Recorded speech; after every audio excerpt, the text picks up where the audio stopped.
right, good evening, folks. I'm going to call this meeting to order. Recording in progress. And I'm now going to pause because I realized I forgot to give our technical folks a 30-second heads up. Good enough? All right, got the thumbs up. All right.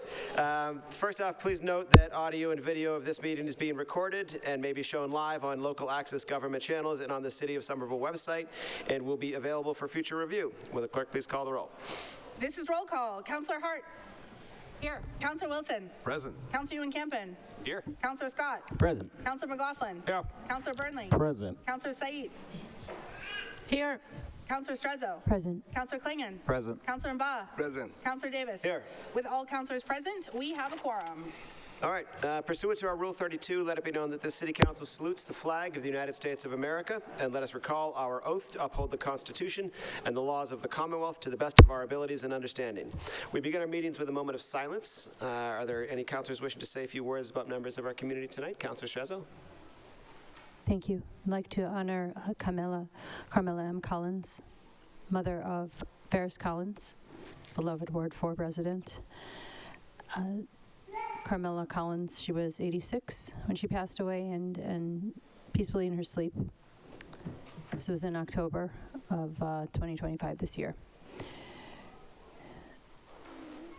She was a Somerville resident, an avid lover of animals, music, as well as a writer of prose, short stories, and enjoyed drawing and designing fashion. She was raised by her parents in the Catholic faith, but also explored a wide range of other faiths. She remained a woman of deep faith until her passing. And she was the mother to two daughters, Carol A. Stewart Gallagher, Ferris Collins, Cheryl A. Collins, and Patricia M. Jordan, and Teresa Granger. And may her memory be a blessing.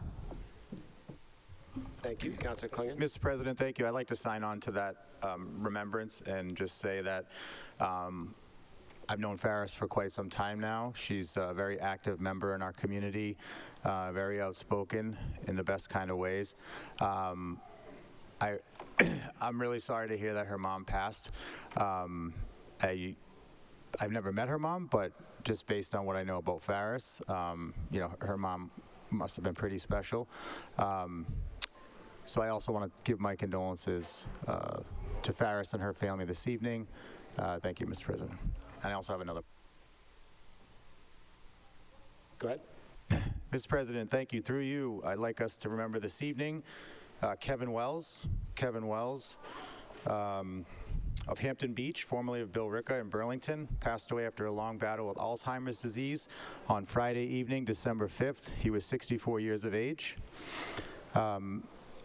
He grew up in Burlington and raised his family in Billerica before retiring in Hampton. He worked as an HVAC mechanic for over 40 years and was an active member of the IBEW Local 1505, serving in many leadership roles, including Chief Steward.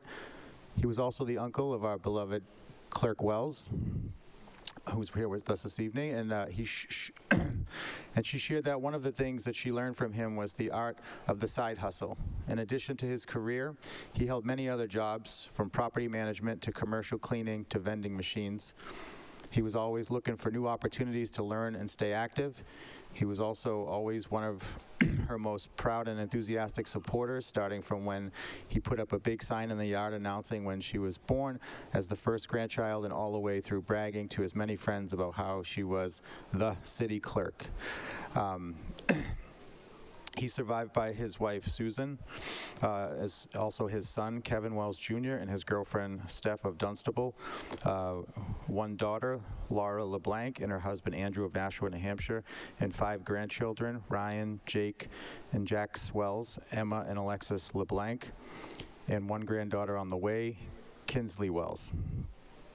He was also a 43-year lifetime member of the Woburn-Stoneham Elks. He loved cruising and traveling with his family and friends. Kevin and Susan especially loved spending time in Cocoa Beach. And I just ask that we remember Kevin and his family and our Clerk Wells on this sad occasion, and have our hearts and thoughts and prayers go out to her and her family. Thank you. Thank you. The whole council will sign on to that one. All right, seeing no further, would everyone in the chamber please rise as you are able for a moment of silence for the aforementioned individuals.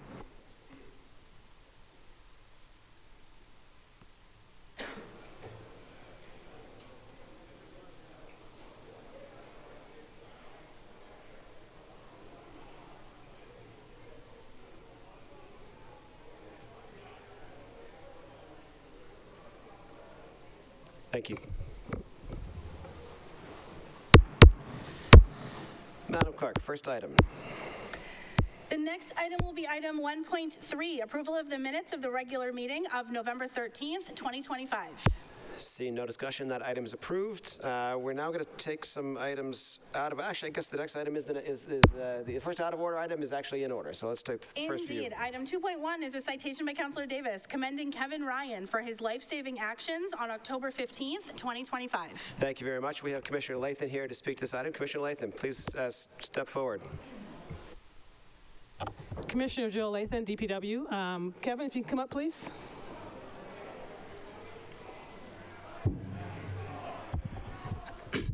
Kevin, it is such an honor. When I heard that as an individual at DPW that you not only went out of your way to make sure that someone was cared for at one of our parks and playgrounds, but you saved someone's life, that you cared so much about this city and you didn't hesitate, you jumped right in, saw someone in need in this city, and took care of it. And I am so incredibly proud of you. I'm proud of this, the human being that you are, and I'm so honored that you are here and works for this city and work for DPW. To your family and your son, you are incredibly lucky. Your son has a hero for a father. So congratulations, and thank you so much for what you did.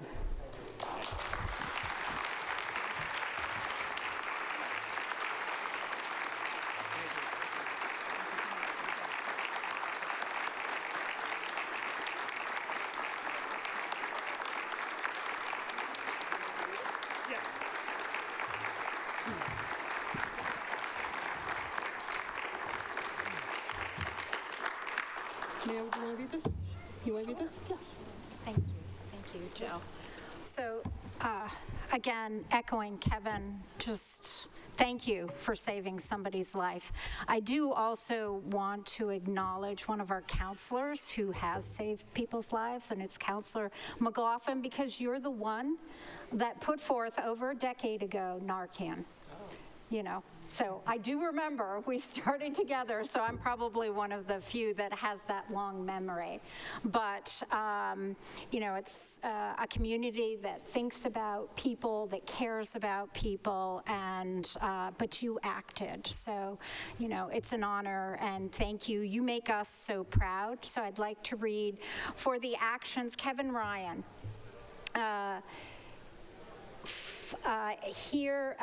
Be it hereby known to all that the Somerville City Councilor and the Mayor offer their sincerest commendations to Kevin Ryan for his actions on October 15th, 2025, when without hesitation he provided life-saving assistance by administering Narcan to an individual suffering an overdose in Statue Park. The Council and the Mayor hereby extend their gratitude for your heroic efforts. So here you go. And Councillor...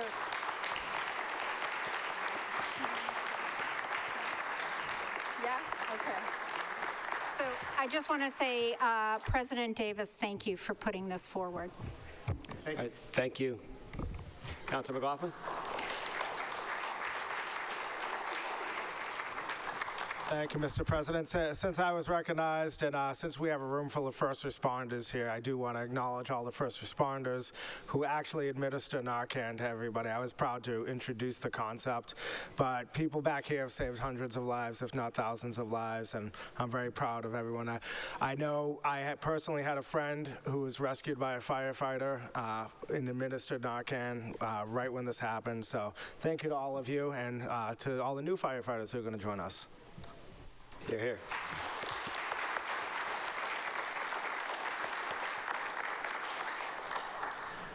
Okay, that item is approved.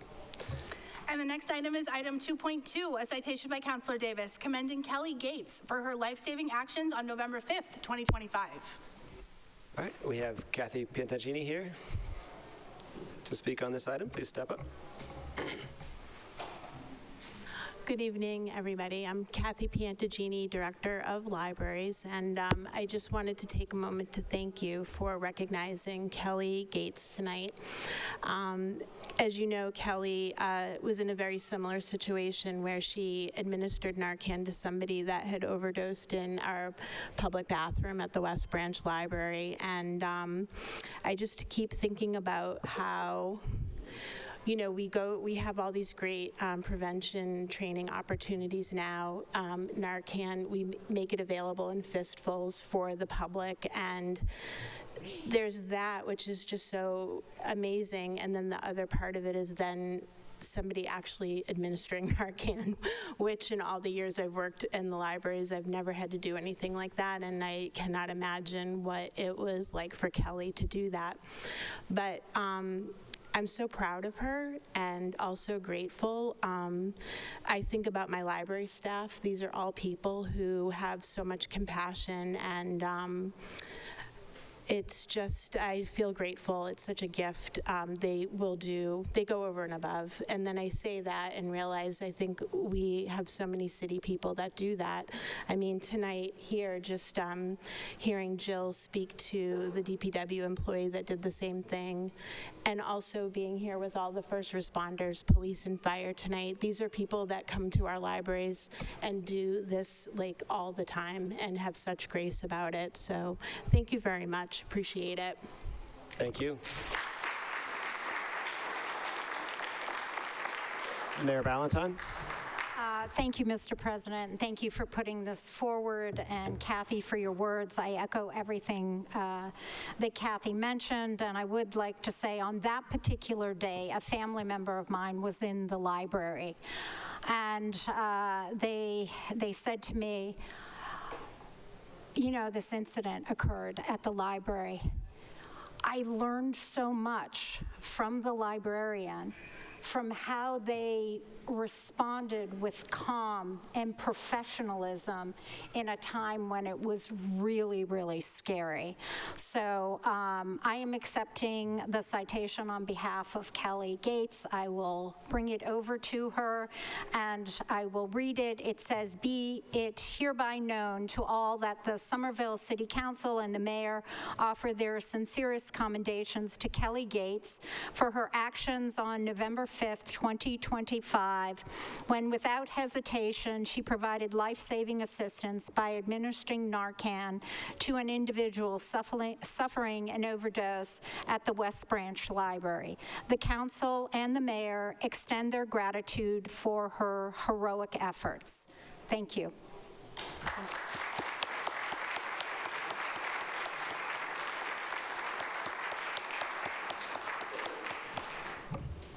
Okay, that item is approved.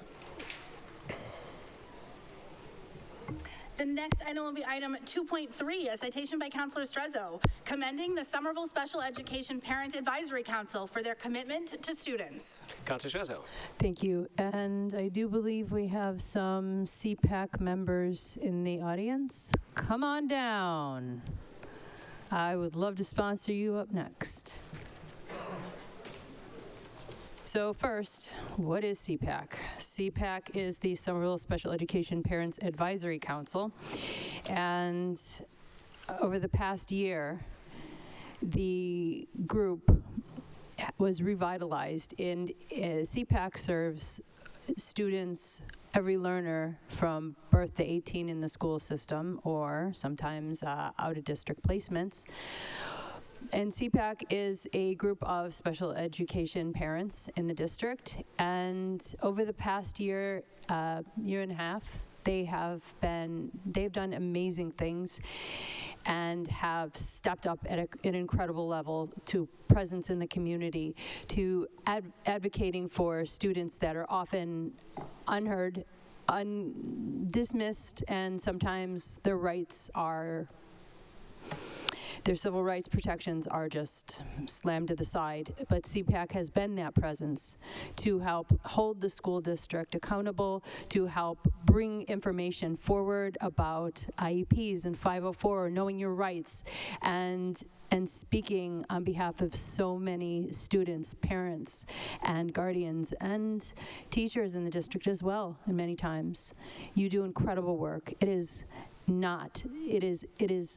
I see it, and it is not forgotten, and it glows.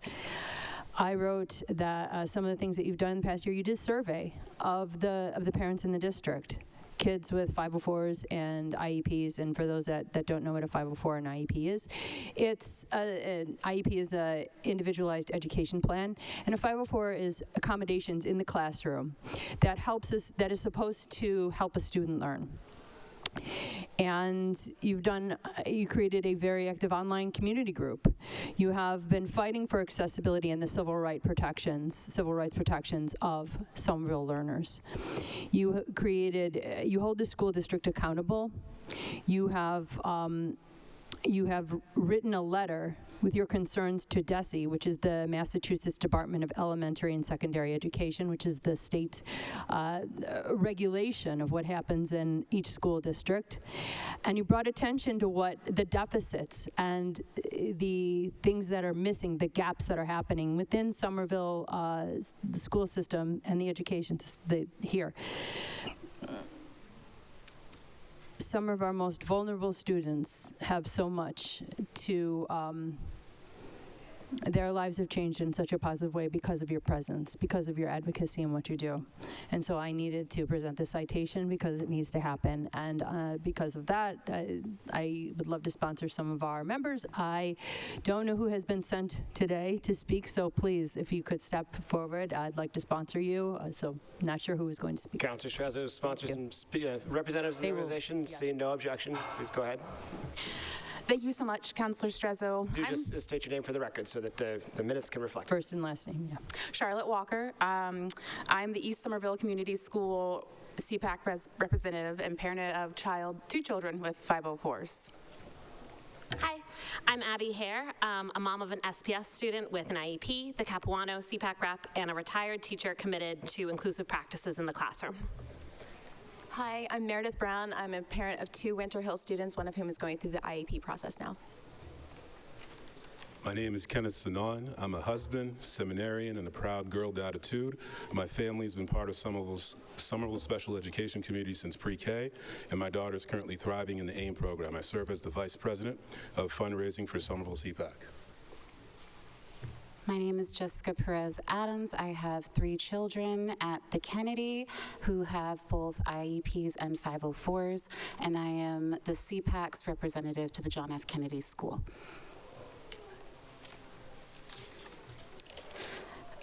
We also want to acknowledge Samantha Steiner and her immense dedication and work as a CPAC member and representative to the West Somerville Community School, who's regrettably unable to attend tonight.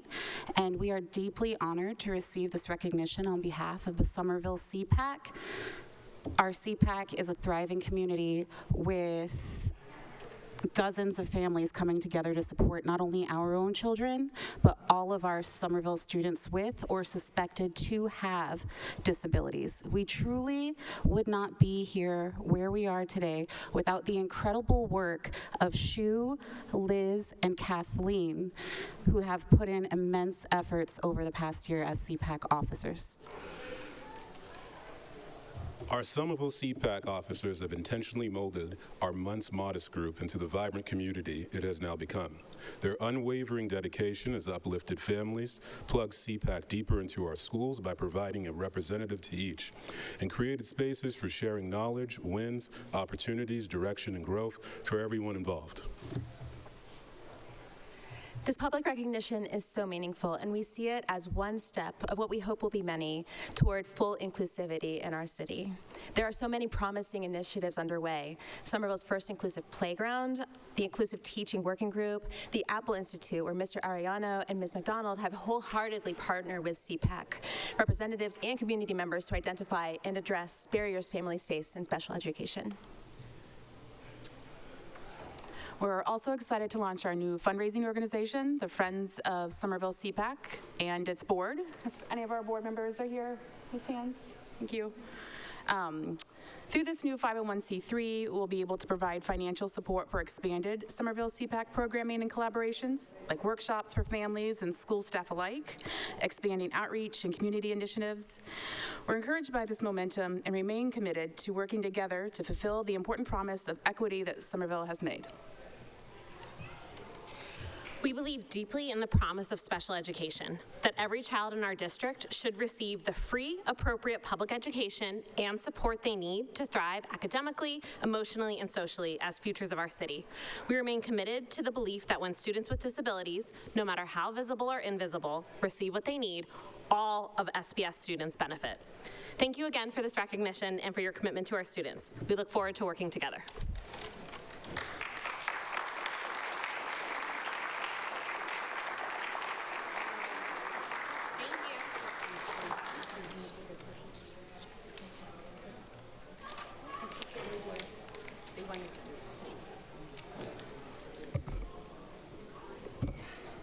I'm not doing a good job reading lips, Councilor Trezor. What? Yeah, I was going to say we have one more citation, then we'll take a quick break so that we can get pictures of everyone in the chambers here. If that's So, speaking through the microphone now.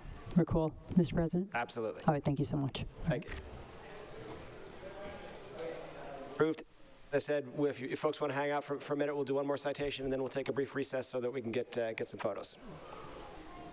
The next item will be one taken out of order, which is item 10.1. Oh. Through the chair, let's wait till around 8-ish for this one, if that's okay. All right, we'll do our best then. Let's take a brief recess for take some photos with the folks who just got the citation here from CPAC, and we'll come back into session as soon as those pictures are done. Recess.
Take it with yours?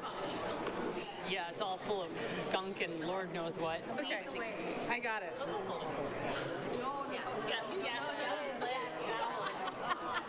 What do you say? I love it. Yes! What a weight to bear.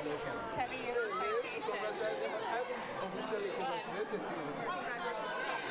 Are we all doing it? Good to see you off the soccer field. I know. Good to see you.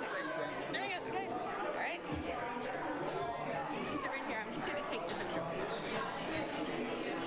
We're just going to take the pictures. Okay?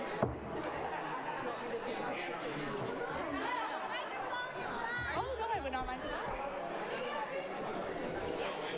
Well, I guess they want. This is his award. I want him to get it. He deserves. There you go. I'll take it, yeah. All right, ready? 1, 2, 3.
Just for a few housekeeping notes, so we have some items that have been requested to be taken out of order with no objection from the members. We'll take up next item 6A, which is the report of the Committee on Appointments and Personnel Matters, Confirmation Reports, Personnel Matters, then 7.14, then 2.8, then 2.4 through 2.7, and then 7.2, 7.3, 7.4, 7.5, and 7.6 together, 7.8, and 8.4, and somewhere in there we'll take up 10 point something, whichever is the other, 10.1, thank you. Somewhere around 8 o'clock. We'll do our best to try and hit that mark. Wave a flag or something when we're ready to roll with that one. Councilor Burnley, if you would. In the meantime, that'll take us to our first out of order item, which is 6A. Yes, indeed, Mr. President. Item 6A is a report of the Committee on Confirmation of Appointments and Personnel Matters, meeting on December 3rd, 2025. Councilor Ewan-Campbell. Thank you, Mr. President. I am very happy to say that the committee unanimously recommended a number of promotions in the fire department, and I'm very happy to see filled chambers here tonight. And I particularly want to recognize two extremely cute matching fire engine dresses. Thank you all for being here. So I'm just going to read the names and then ask that the committee report be accepted so those folks can come do the honors. And forgive me if I get any names mispronounced. We have Stephen Mauris for the position of Deputy Chief, Mark Ardolino to the position of Fire District Chief, Jay McKenzie to the position of Fire Captain, Nicholas Halloran to the position of Fire Lieutenant, Raymond Busey to the position of Fire Lieutenant, Ronald Hampton to the position of Fire Lieutenant, and Andrew Patriquin to the position of Fire Captain. I ask that this committee report be accepted. Any discussion on the committee report? Seeing none, the report is accepted. And would the folks please step forward and get your promotions?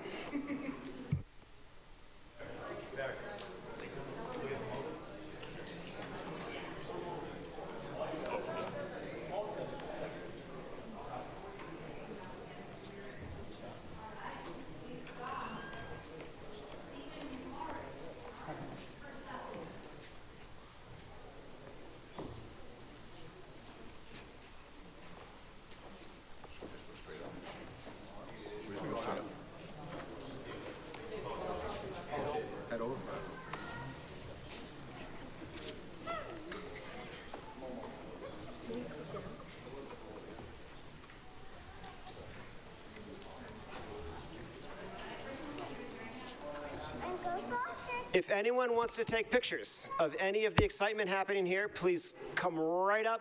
Don't be shy. Step all the way forward and make yourself at home. Definitely avoid as many backs of councilors' heads as you care to. Step all the way in. Yep, feel free.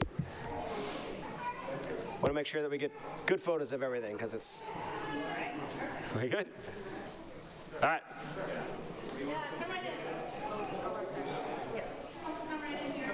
You can step right in the middle. You can step all the way around. This is your chamber tonight, so please feel free to step forward and take good pictures, or just to get a good view.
right, we've got Mark Ardolino.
All right, then we're going to get Jay McKenzie up.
All right, and then Andrew Patriquin.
All right, Nicholas Halloran, you're up.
Thank you. All right, Raymond Busey.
All right, and Ronald Hampton.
Congratulations.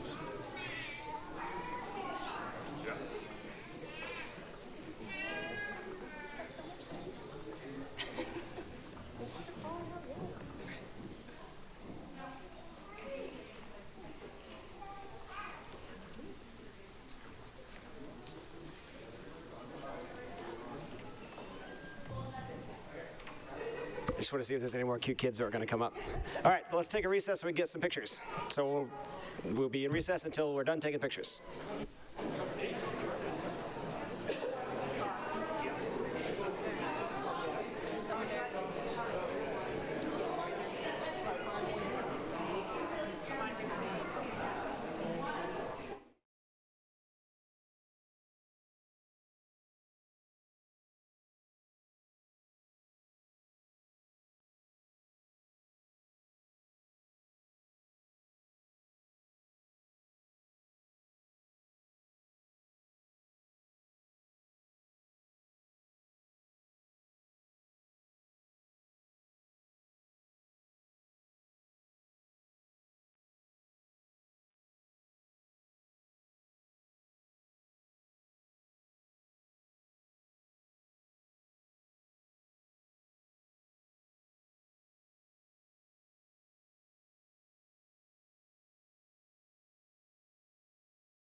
Call this meeting back to order. We have a quorum. We will now, it being 8 o'clock, even though my watch says 9 o'clock. Apparently, I'm not up to daylight saving time having ended. Remind me to fix that later, Madam Clerk. Thank you. We will take up item 10.1 out of order. Item 10.1 is a citation by Councilor Burnley commending Mutual Aid Medford and Somerville for their community assistance. Councilor Burnley. Thank you, through the chair. It was pointed out to me at a previous meeting that throughout the many, many years since the COVID-19 pandemic started, and our community was facing some really difficult choices, and our community members were facing displacement, loss of jobs, loss of health, and for some, loss of life, that in all those years we had not ever given a citation to mamas. It was shocking. I thought we had. Frankly, I thought it happened before I joined this council in 2022. And I'd like to use this opportunity to right that historic wrong. For those of you who don't know, Mamas, Mutual Aid, Medford, and Somerville was started in 2020, including by a friend of mine. And Mutual Aid comes out of the anarchist space, for anybody who might be worried. It was born out of a love for our communities, our joint communities, in a time of great peril and fear, when people needed money, people needed food, people needed clothing, people were afraid to leave their homes.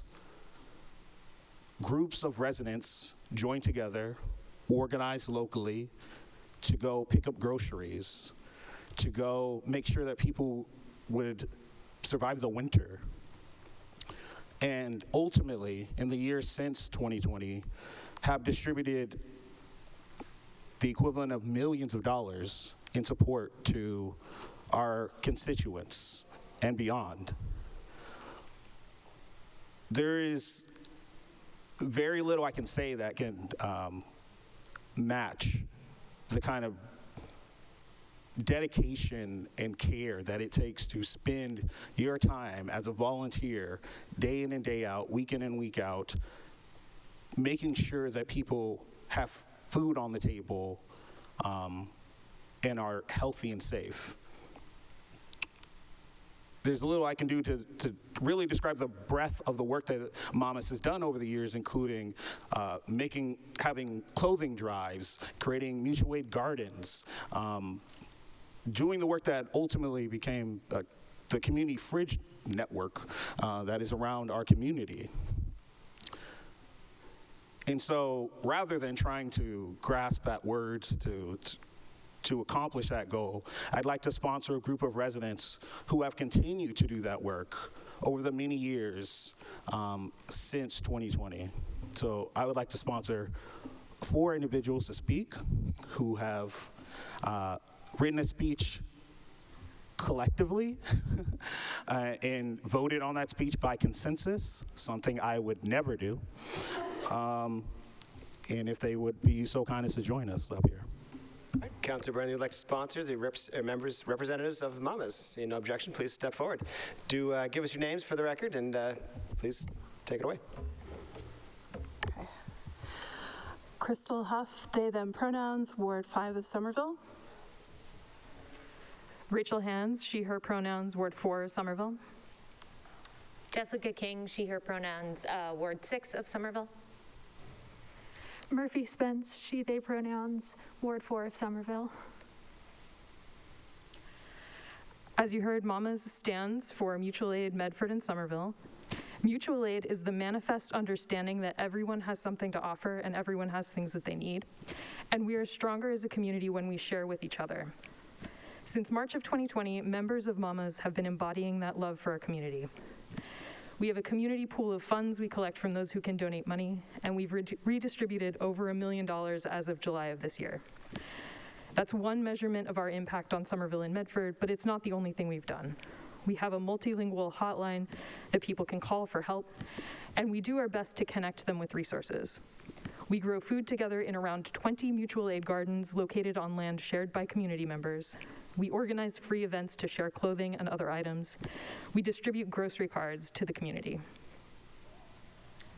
We share cars between neighbors for trips to community fridges and hospitals and Harvard Recycling Center. We look after each other's children and pets. We teach each other to mend clothes and share hand-me-downs. We redistribute air conditioners when it's hot outside. We go on walks together. We work with other decentralized organizers to support those affected by federal actions. We host a website with information for anyone who wants to join us in this work or to start their own mutual aid groups in other cities. We know that we have spread love within Somerville and Medford in these ways. Sorry, not scrolling right. Thank you. We've also helped each other through painful experiences. Many of us have been displaced due to rent increases and evictions. Many of us have had painful interactions with the police and ICE. Many of us struggled to feed our families. Many of us experienced different kinds of inaccessibility and barriers within this city, including language and transit. We appreciate being recognized by Somerville tonight, and we also hope that you see how we've accomplished it. We work with resources freely given by our shared community and distribute those resources without conditions attached. We know from our work that it is not necessary to determine if someone deserves help before getting it to them. Next year, there will be a different mayor, and some of the people around this horseshoe will be different.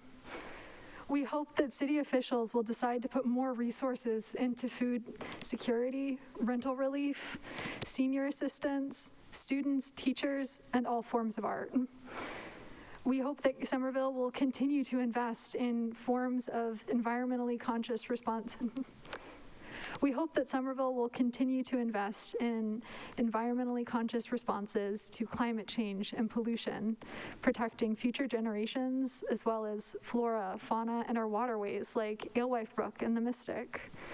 We appreciate your actions to support the CSO funding resolution, and we hope to see more.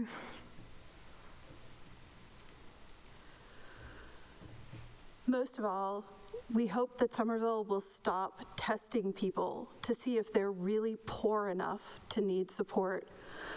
We won't right now run through the list of ways Somerville has means tested people in Monmouth such that they weren't able to access resources they need. But if you want to talk to us after the meeting, we are here to share our stories, and I will definitely talk your ear off. We would love to see a day when Monmouth doesn't need a community pool of funds to help keep our neighbors housed and healthy. You all can help us do that. You have the ability to negotiate over the budget and support our community in ways that we cannot. Please use your powers over the city's finances, the departments, and staff. Please think of this moment next year when it comes to allocating money or approving budget lines. Thank you for recognizing the work that Monmouth does in this community.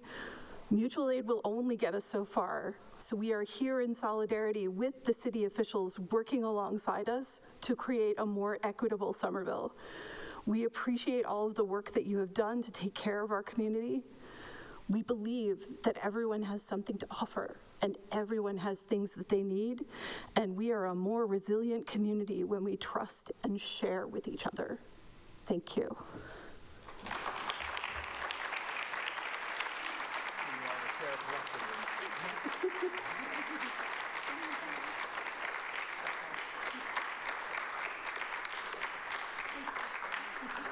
Councilor Wilson. Yeah, Mr. President, I want to thank Councilor Brindley for bringing this forward. I want to thank the folks who are here from Monmouth. A lot of this work, I know from talking to folks involved, it happens very quietly, right? People do not seek out attention for this.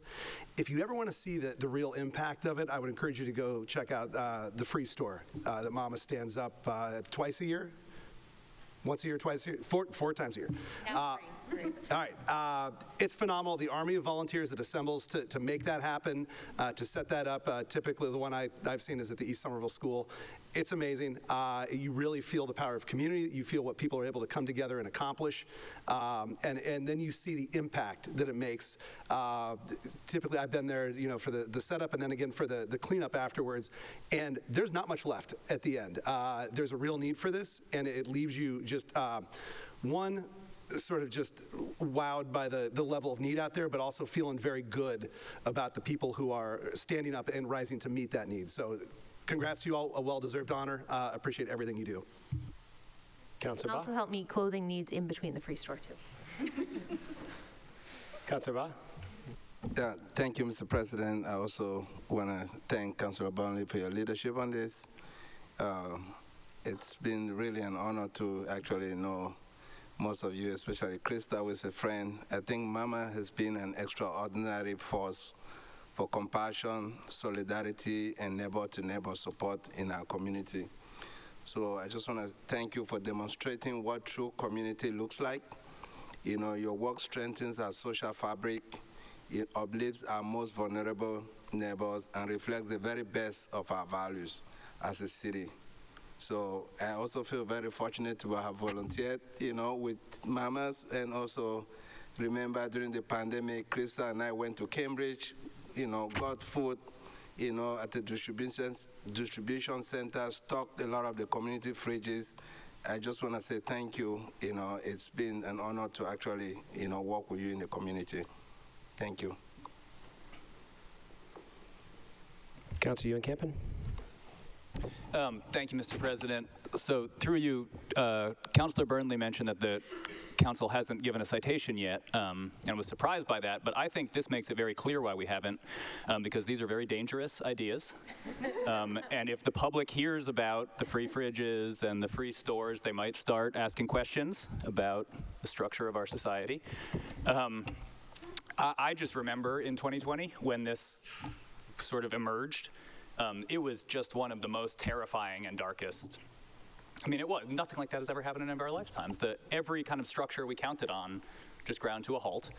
And then all of a sudden, these weird, like, WhatsApp groups and notes being passed around neighbors started just kind of percolating up. And it was so incredibly inspiring. And to this day, it is just basic human needs. You know, when society really seemed like it was on the verge of collapsing, just watching this network of heroes emerge out of Somerville and seeing that you're all still doing it, it's just unbelievably inspiring. So thank you. Councillor Scott? Thank you, Mr. President. I will not go into the Wayback Machine since my colleague just did it. But I do want to thank my colleague for bringing this forward. I mean, it is the continuing work of these folks that keeps the Community Fridge Network, which is obviously close to my heart, churning along. And I just want to remind, I think this is a great opportunity to remind folks in Somerville that this is available. This is a community that is already out there working in a time when it can feel overwhelming with a rising tide of fascism, with the collapse of our public institutions actually serving our neighbors. One of the most constructive things that you can do, not just to help your neighbors, but to help yourself, to get a sense of purpose and productivity and pride in your soul for your community and your neighbors, is to step up and to get involved in this kind of work where it is just person to person, neighbor to neighbor. And while it is astonishing how much they've done, I, every day, think of it as also an indictment of how much more we have to do as a government. So we both appreciate everything you're doing, and also for the constant goad that says that I should be doing more. So I'll keep working on it. Thank you. Councillor Said? Through you, Mr. President, thank you, Councillor Burnley, for bringing this citation forward. It is a really important one, and I'm glad you were able to do that before the end of the year on our last meeting. And yeah, thank you so much for all the work you do, everyone, especially all the work you've done during the pandemic and what you're doing right now, as many of our neighbors are facing food insecurity. Yeah, so thank you for serving our community. It is work that is not, that we don't see. So it's important that, and thank you for also reminding us to do our work, and I look forward to collaborating and working together So you again, thank you so much. Mr. Klingon? Thank you, Mr. President. Through you, I want to thank the members of Mamas as well. I couldn't help but notice that there was pretty heavy Ward 4 representation, which doesn't surprise me because we are sort of the, like, Wards 1 and 4 are sort of the last bastion of affordable areas and filled with the type of people who look out for each other and understand what it's like to struggle. So thank you for the work you do. I appreciate it. And yeah, just keep rocking, and anything I can do to help, let me know. All right, seeing no further discussion, I will echo all of the comments of my colleagues and say thank you. That item is approved. You want to take some pictures? All right, brief recess for pictures.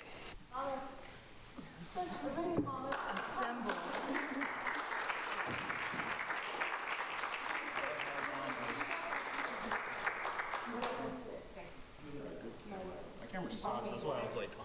I think I fixed it. We don't come with a good AV, so. Where do we stand?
All right, call this meeting back to order.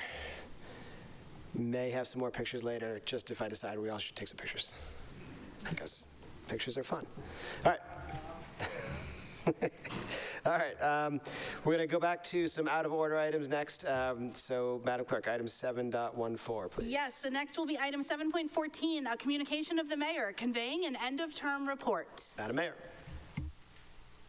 Thank you. Good evening, everyone, Mr. President, councilors. Thank you for being here tonight as I formally submit an end-of-term transition report for the public record. This report is meant to do something very simply, clearly document where Somerville stands in terms of projects and initiatives and provide a reliable foundation for the next administration, for the city council, and for the public. When I first ran for mayor, I laid out a vision of an inclusive, equitable city where we can all thrive together. That vision has guided every major choice over the past 4 years, from how we engaged the public to how we invested in resources and how we strengthened our systems that city government relies on. From day one, I believed in a city where the people most affected by policy have a seat at the table. That meant strengthening community engagement, like launching the participatory budgeting, deepening anti-displacement work, and building out public safety for all shaped by residents, and hundreds of residents participated in those plans. And by engaging the City Council also to submit budget priorities that you all valued so much that you codified it in our charter. My administration intensified outreach, built trust, and made inclusive engagement the expectation, not the exception. A number of residents and staff have told me I could have taken the easy way out with ARPA, but I didn't. Equity isn't an easy path, and it's the right one.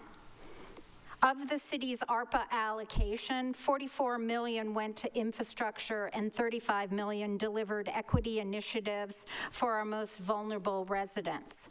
That meant flexible rental assistance, guaranteed basic income, child support, and more. Complex work that required our staff to innovate while still carrying out their daily responsibilities.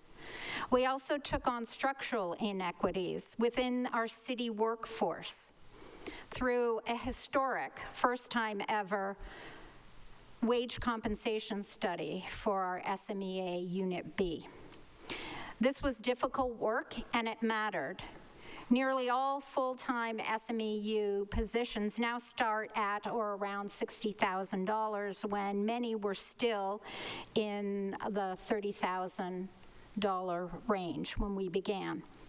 That is lasting pay equity.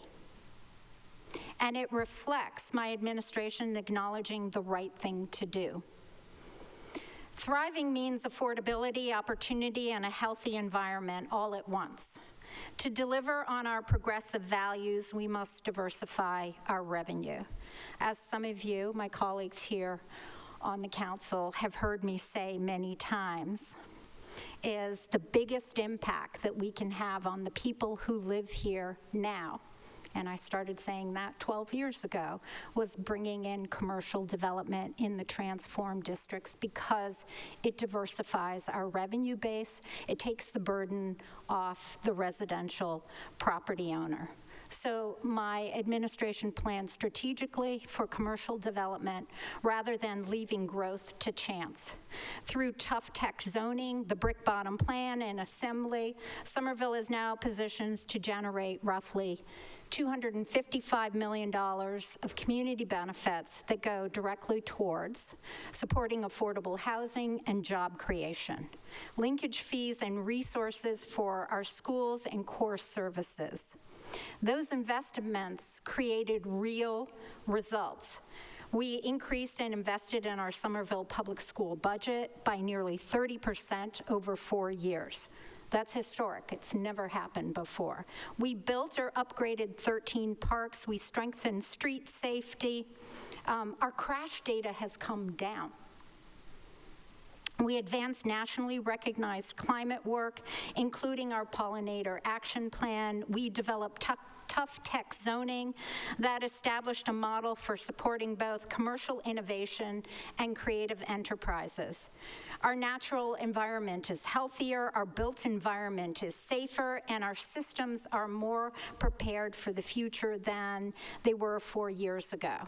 And throughout, we centered people, youth, seniors, immigrants, communities, residents experiencing homelessness, persons with disabilities, and staff across every department of this city.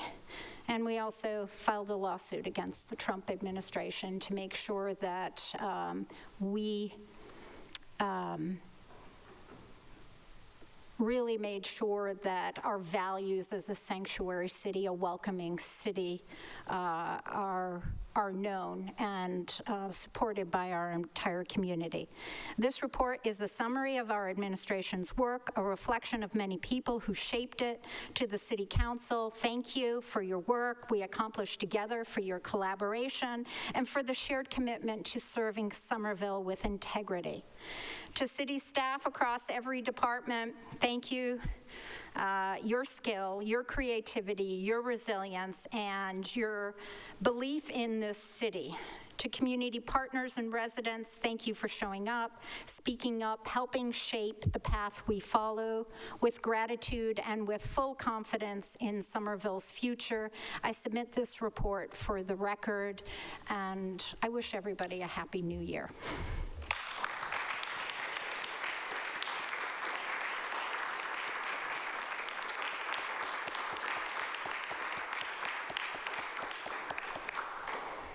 All right, that item is placed on file, and we'll go directly into next out of order item, which is 2.8.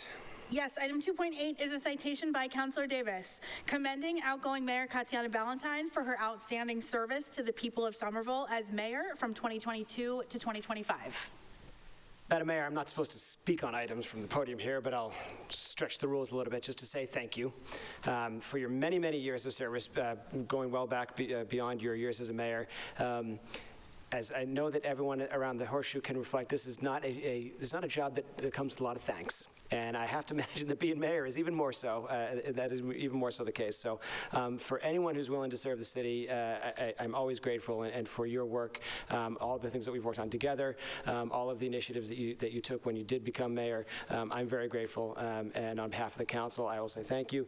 We'll give you this fancy plaque. So I'm going to step down. Any discussion? We'll start with Councilor Campen while I'm coming around to hand you the plaque.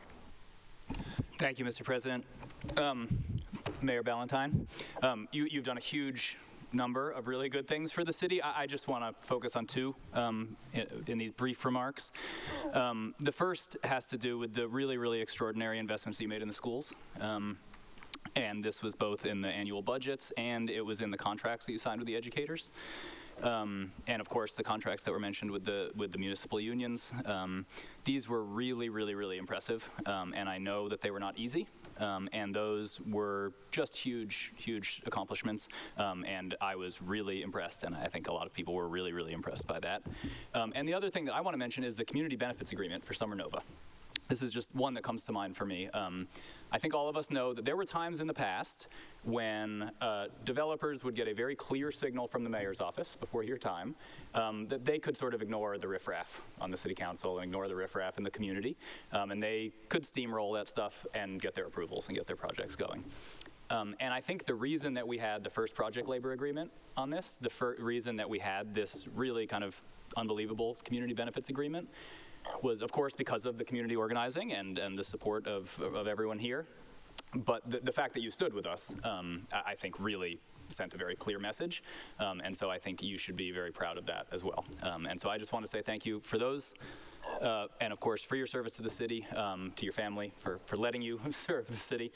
We worked together for 4 years on the council before you were mayor, and I really appreciated getting to know you, and I'm really thankful for what you've done.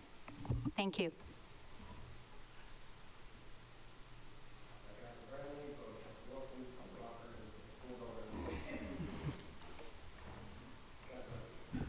Thank you. Through the chair, Madam Mayor, thank you for serving. I have only the slightest bit of insight into what the role that you've taken on requires. We share constituents as an at-large, and I've talked to a lot of people whose lives have been improved by the work that you've done, whether or not they know it. For example, we hear a lot as counselors, and I'm sure your office does as well, about parking and streets and the changes to the roads. And I've talked to constituents of mine who I've disagreed with, quite frankly, sometimes vehemently, about which direction our city should be going in. And I think it is very easy to take on a public role, and succumb to pressure. When someone gets in your face or sends you emails or sends you voicemails that say, hey, what's this Rotary doing here? Hey, why is there less parking on my street? What is this traffic calming? I don't feel calm. And to those people, I've had to stand there and say, I'm absolutely with the mayor on this one. it is so important that we prioritize the safety of our neighbors, whether that be when they are on the roads, whether that be when they are unhoused, and there are folks who would rather see draconian measures taken to remove them from the community. And with your leadership on these fronts, I think you've withheld from taking many actions that other mayors, quite frankly, have to the detriment of their communities. And I think that is a sign of your own principles and values, as well as that of your staff. And one of my former bosses, Senator Elizabeth Warren, used to say, personnel is policy. And the folks that you've brought into this administration and the folks that you've kept in this administration, who've worked with this council, who've spent an inordinate amount of hours trying to improve this community, it's all just so important. I mean, to give one short example, Nikki Spencer, who was here, and who lives somewhat in my area. I remember I was walking down the street one day, not that long ago. She knows what story I'm about to say. And I was walking down the street on Medford and saw Miss Spencer walking towards me, and I was like, oh, hey, Nikki Spencer.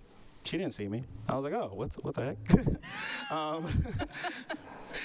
The reason, though, that she did not see me was because someone had called in an issue at Henry Hansen Park, and she was scouring the ground looking to see if some street-level tiny issue she could spot and correct or bring to the attention of our city staff. And that is the kind of dedication that transcends the 9 to 5. That is the kind of work that models what a public servant is. And I give you a lot of credit for bringing in folks like that and for letting them shine and do their work without hindrance and without political interference. So I know this won't be the last we hear from you, and I look forward to seeing what you do next. Thank you. Thank you, Counselor. Councilor Wilson, and then we'll go McLaughlin and Said. Yeah, thanks, Mr. President. I want to thank the mayor for many years of public service, as the president mentioned, first representing Ward 7 on this body, and then for the last 4 years as mayor.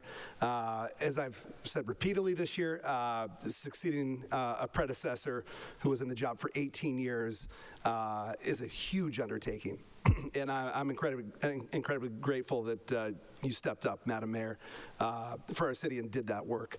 Over the past 4 years, I really appreciated Mayor Ballantyne investing in our schools, as was mentioned, establishing that precedent of seeking formally input from counselors on our budget priorities, your centering of equity in your hiring, in the outreach that you did when we did community processes, in labor negotiations, and your commitment to street safety, as was mentioned, and work on pollinators is very popular in my household. As I've been constantly reminded here over the last month plus, the job of mayor is an incredibly demanding one, and we owe you a debt of gratitude for doing that work for the past 4 years. So thank you, Madam Mayor. Thank you, Counselor. Councilor McLaughlin. Thank you, Mr. President, and thank you, Madam Mayor. I go way back to the Somerville Community Corporation days where we both served on the board together. And I remember also when we both ran for office, it was your second time running for office after nearly beating an incumbent. You challenged him again and ended up winning that seat. That was really, we had one progressive councilor, Councilor Gerwitz, Alderman Gerwitz at the time. She was a sole voice on the council. And then myself, Councilor Ballantyne, Councilor Niedergang, other people got on board. And when I look around this horseshoe and see all progressive faces, people all sharing the same values, I think back to those days when you were campaigning and I was campaigning, and when we were serving on these community corporation board together, and I remember watching you canvass and said, she's going to be really good at her job, and I don't want to serve on the finance committee with her. Because I know how in the weeds you were going to get. And seeing you as mayor, I said this at another meeting, but I think the thing that I really appreciated the most is how much you focused on people who couldn't vote, undocumented immigrants, young people, teenagers, people who really don't have a voice on the ballot box, and you prioritize them. And I think that's continues to be important. We need to keep focusing on that. But I hope that's your lasting legacy, is always remembering the people who are not able to have their voices heard all the time, and making time for them, and not taking Facebook photos. Like, you didn't really advertise what you were doing in the community when it came to helping those most in need, which I think is very humble. And I'm going to miss you, but I'm not going to miss you that much, because I know you're going to be here and you're going to keep serving the community. So thank you. Thank you, Councillor. Councillor Said, and then Councillor Klingon, and Ba. Through you, Mr. President. Thank you, Mayor Ballantyne, for serving our community for many years as councillor and as mayor. I want to thank you and your administration for all the work, as you've mentioned, on affordability, safe streets, and investing in our schools and our city staff. I also want to thank you for including many women as part of your administration, women with different backgrounds, and for empowering them. Know that we see that, and I'm very grateful personally. And yeah, I especially also want to thank you for getting us through a pandemic, real difficult times, and right now for defending our sanctuary city. As a first-generation immigrant, I'm very, very grateful for you. Thank you. Thank you. Councillor Klingon. Thank you, Mr. President, through you to Madam Mayor. Madam Mayor, it's been quite a while since we had that beer at Sligo's. Yes.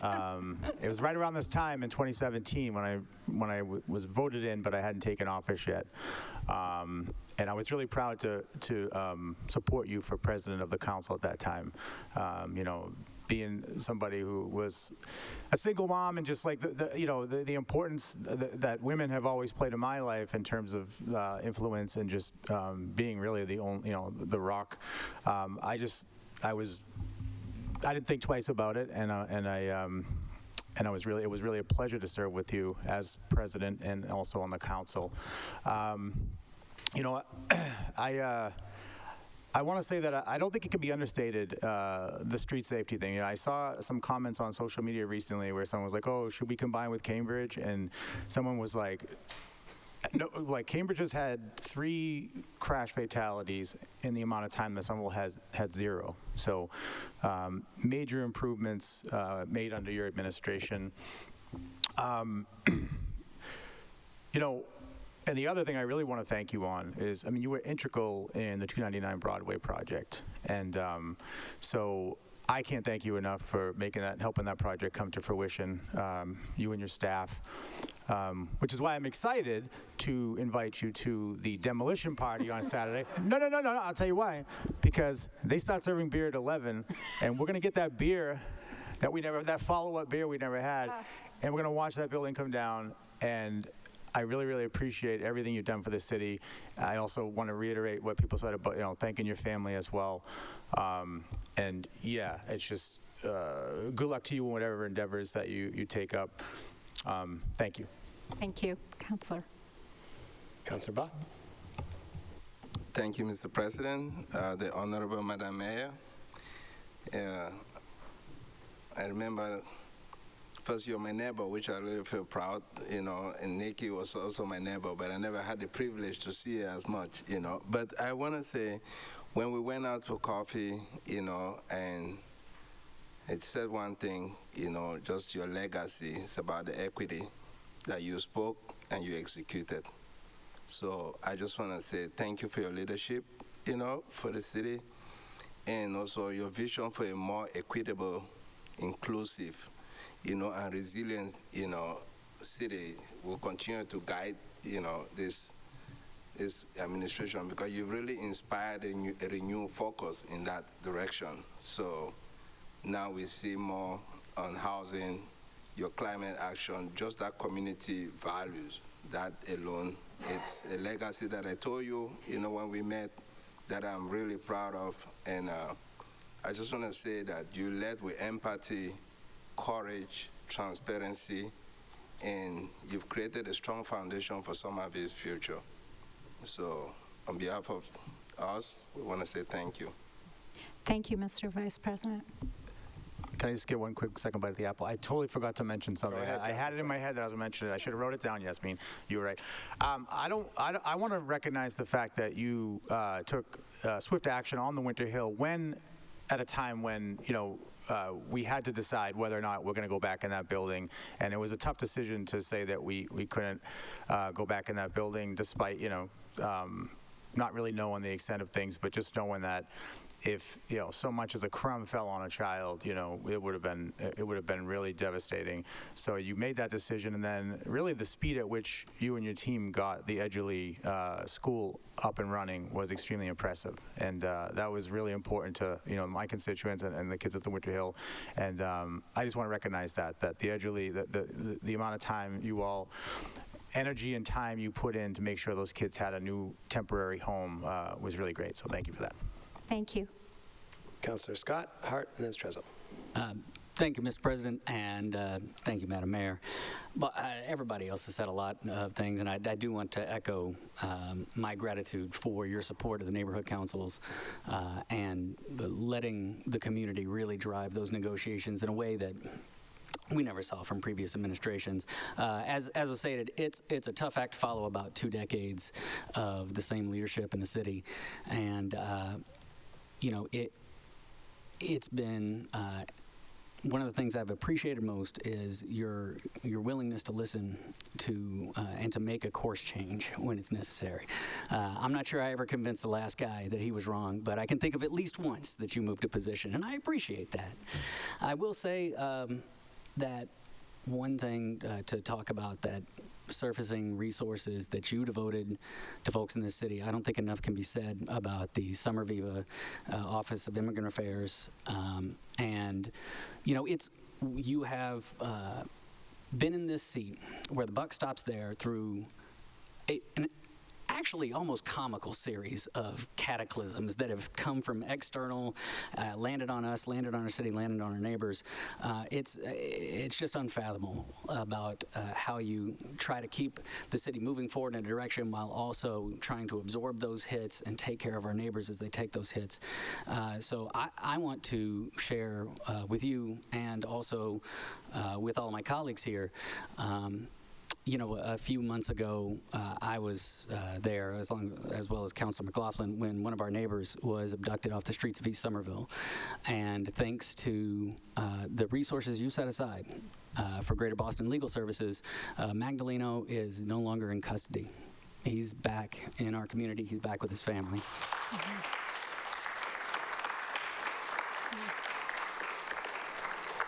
And it's not just him. Right, there are so many people that the question of who can you call, who can help in a moment of absolute terror and desperation, especially from folks that aren't exactly a voting bloc necessarily, devoting the resources so that when that call comes in, people, which is policy, we're there to answer the call, is a legacy that I don't think many people are going to understand just how impactful it was, but for those whose lives it changed, they will never be able to say enough how much it meant. So that is a legacy that I think you can be proud of, honestly, for the rest of your days. So thank you. Thank you, Councillor. Councillor Hart. Thank you. Madam Valentine, Mayor Valentine, Madam Mayor, I just wanted to say how grateful I am that I got to have you as my ward councilor and also our mayor for the past 4 years. We all owe you a debt of gratitude. The way that you lead with such integrity is really an amazing model, and the way that you're so committed to your values and equity and inclusiveness. You really walk the walk, and it's very meaningful to the whole city and also to me. Thank you. Thank you, Councillor. Thank you. Councilor Strezzo. Thank you. I will miss you. I know that the role of mayor is an impossible job.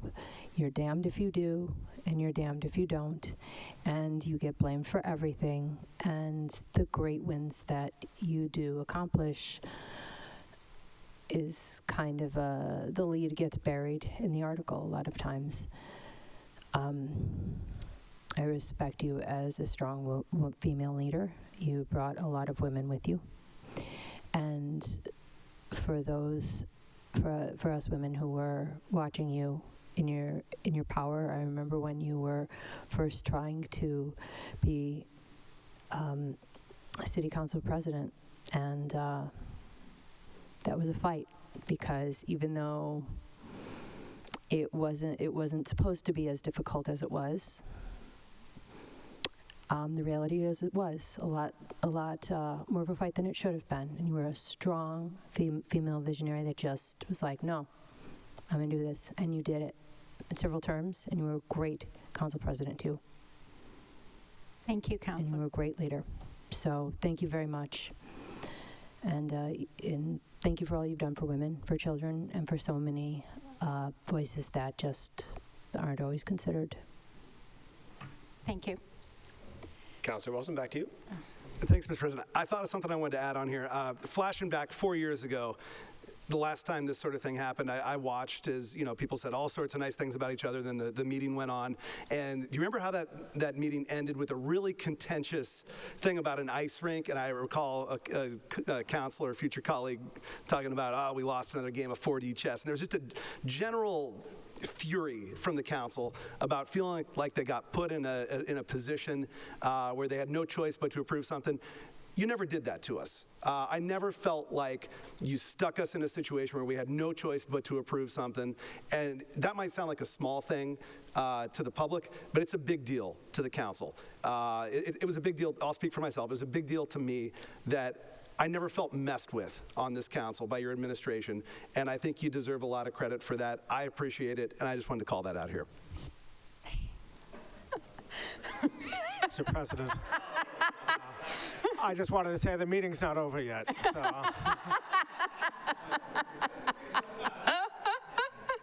Back to Councilor Baugh. No. Okay. Thank you, Mr. President. Thank you, Council. Thank you.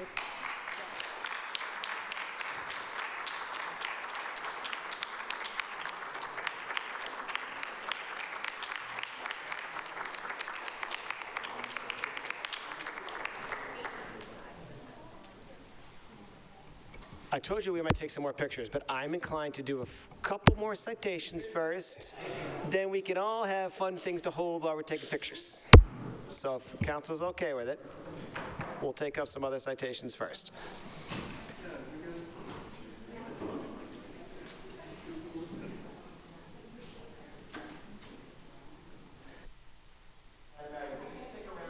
More citations, then we'll do some pictures and backpatting and stuff. Awesome. We'll take a proper moment to do that all together here, because I'm stuck up here. All right, so back to regular order business. I'd like to waive the readings of item 2.4 and 2.5 and approve those unless there's any objection. Seeing none, those items are approved. Madam Clerk, 2.6. Item 2.6 is a citation by Councilor Davis, commending outgoing Councilor Willie Burnley Jr. for his outstanding service to the people of Somerville as City Councilor at Large from 2022 to 2025. Going to break the rules again. Councilor Burnley, thank you for your time here. I will just say that I want to call out the pleasure that I had chairing legislative matters when you came onto that committee. And we had, over the few years before that, we'd done some work. I mean, we did some business in that committee, and I felt like we'd done the things. And then you came on and said, hold on, here's the things you did. We can make them better. And here's a couple new things that we can do. And it gave me an opportunity to get super excited again in that committee and work with you on some improvements of ordinances we'd already passed, some new things. So, I'm not going to speak too much from up here, but I want to call that out because I had a lot of fun working with you on those. And I'll thank you for that and for your service. I'm going to look around for who wants to go first. Councilor Ewan-Campen, I'm going to bring this plaque over to you then. Thank you, Mr. President. So through you to my colleague, I'm very bummed that you're leaving the council, that we're not going to get to work together next term. One of the strange things about the job of city councilor is that we have to find ways to take all of this energy from our constituents, the ideas that we hear, all this kind of pressure, and then we need to try to figure out how to do something locally, how to channel it into like the very strange and specific power that we have. And it's really not obvious or straightforward usually how to do that. It really takes kind of creativity and effort. So many of the things that our constituents, are being affected by are not directly in our control, obviously. But Councilor Burnley has just had an unbelievably impressive ability to find ways to take that energy and to focus it into things that I think really matter to people, and that really make people feel heard and represented, people who often have not felt that way in the past. And not only do you have those ideas, then you've put in just an unbelievable amount of work to get them done. As Councilor Davis just said, just kind of putting myself as a new councilor to shame in terms of just the ability to get ordinances passed and get stuff moving. It's been really impressive to watch. And on the issues where we've collaborated, I've really, really enjoyed it. And I also just want to say a note about I don't know what you want to call it, courage that you've shown. To speak up on stuff that is difficult, talking about Gaza, talking about Palestine. That is not easy to do, from one counselor to another. I know that is not easy to do, and I really appreciate the courage that you've shown. And I just want to express my gratitude for your public service, to say I look forward to working with you in the future, whatever comes next for you. Thank you for everything you've done. Councilor Wilson. Thanks, Mr. President. I first met our colleague at large in 2021 when we were both running. Our first real conversation was a walk and talk basically around Spring Hill, and it turned out to be the first of many conversations. I really enjoyed getting to know Councilor Burnley, serving alongside him on this body. I really appreciate your principled advocacy, your sharp mind, and a really good sense of humor. I consider you a friend. And it was an honor running with you in this year's election. I'm going to miss having you as a colleague, but clearly you're on your way to doing amazing things. I'm looking forward to the next chapter for you, whatever that holds. And I'm sure you'll continue serving the public. I just want to say thanks for all your work on this body, and especially on the Finance Committee over these years. Cheers. Councilor Scott. Oh, thank you, Mr. President. Oh, Councilor Burnley, I'm not ready for this speech. It is. I think it's hard for me to put into words what your presence, your advocacy, what your work on this council has meant to me personally, in addition to what it's meant to the city. This is certainly not an easy job. But in addition to that courage, I want to uplift this energy that with which you have accumulated just an astounding legislative record, but also, for somebody who's taken heat over time, for the strength of your convictions.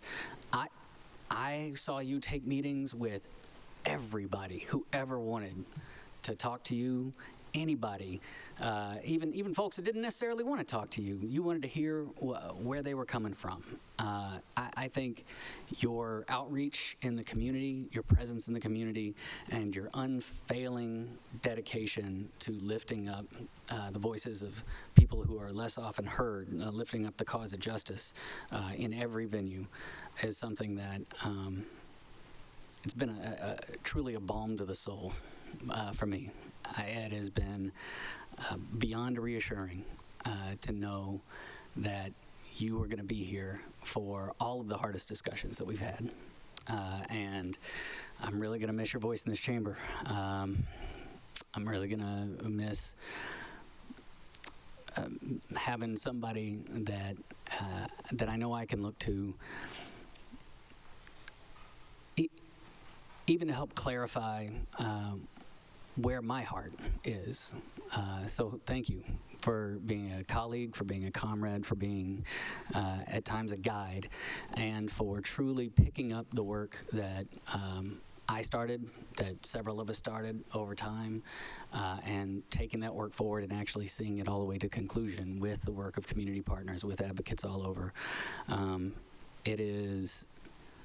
I don't think many people in the public appreciate what a rough road you've had of it in this chamber, in the streets of Somerville, and what you've endured to serve your neighbors. And I can just tell you that to the extent I understand it, I appreciate it. It's a gift beyond value that you've given to Somerville and to your colleagues over the last 4 years. So thank you. Thank you, Mr. President. Thank you. All right, okay, Councilor McLaughlin, Councilor Baugh, then Councilor Klingon. Thank you, Mr. President. Through you to Councilor Burnley. I was thinking about one of our many heated debates around these chambers. And one time when Councilor Burnley said, you know, everyone knows I don't agree with this man. And at the end of the year, at the end of every year, I look back about the things that I'm proud of accomplishing. And one of the things I always see every year is how many of our items are passed unanimously or nearly unanimous. And I look at this divided country and how nothing is getting done on the federal level. Not much is getting done on the state level either, but we have a really divided country. And we have a united city of Somerville with shared values. And I think about that and every year about what we have accomplished and how Councilor Burnley was a part of that and how all of us were a part of a shared interest in the community.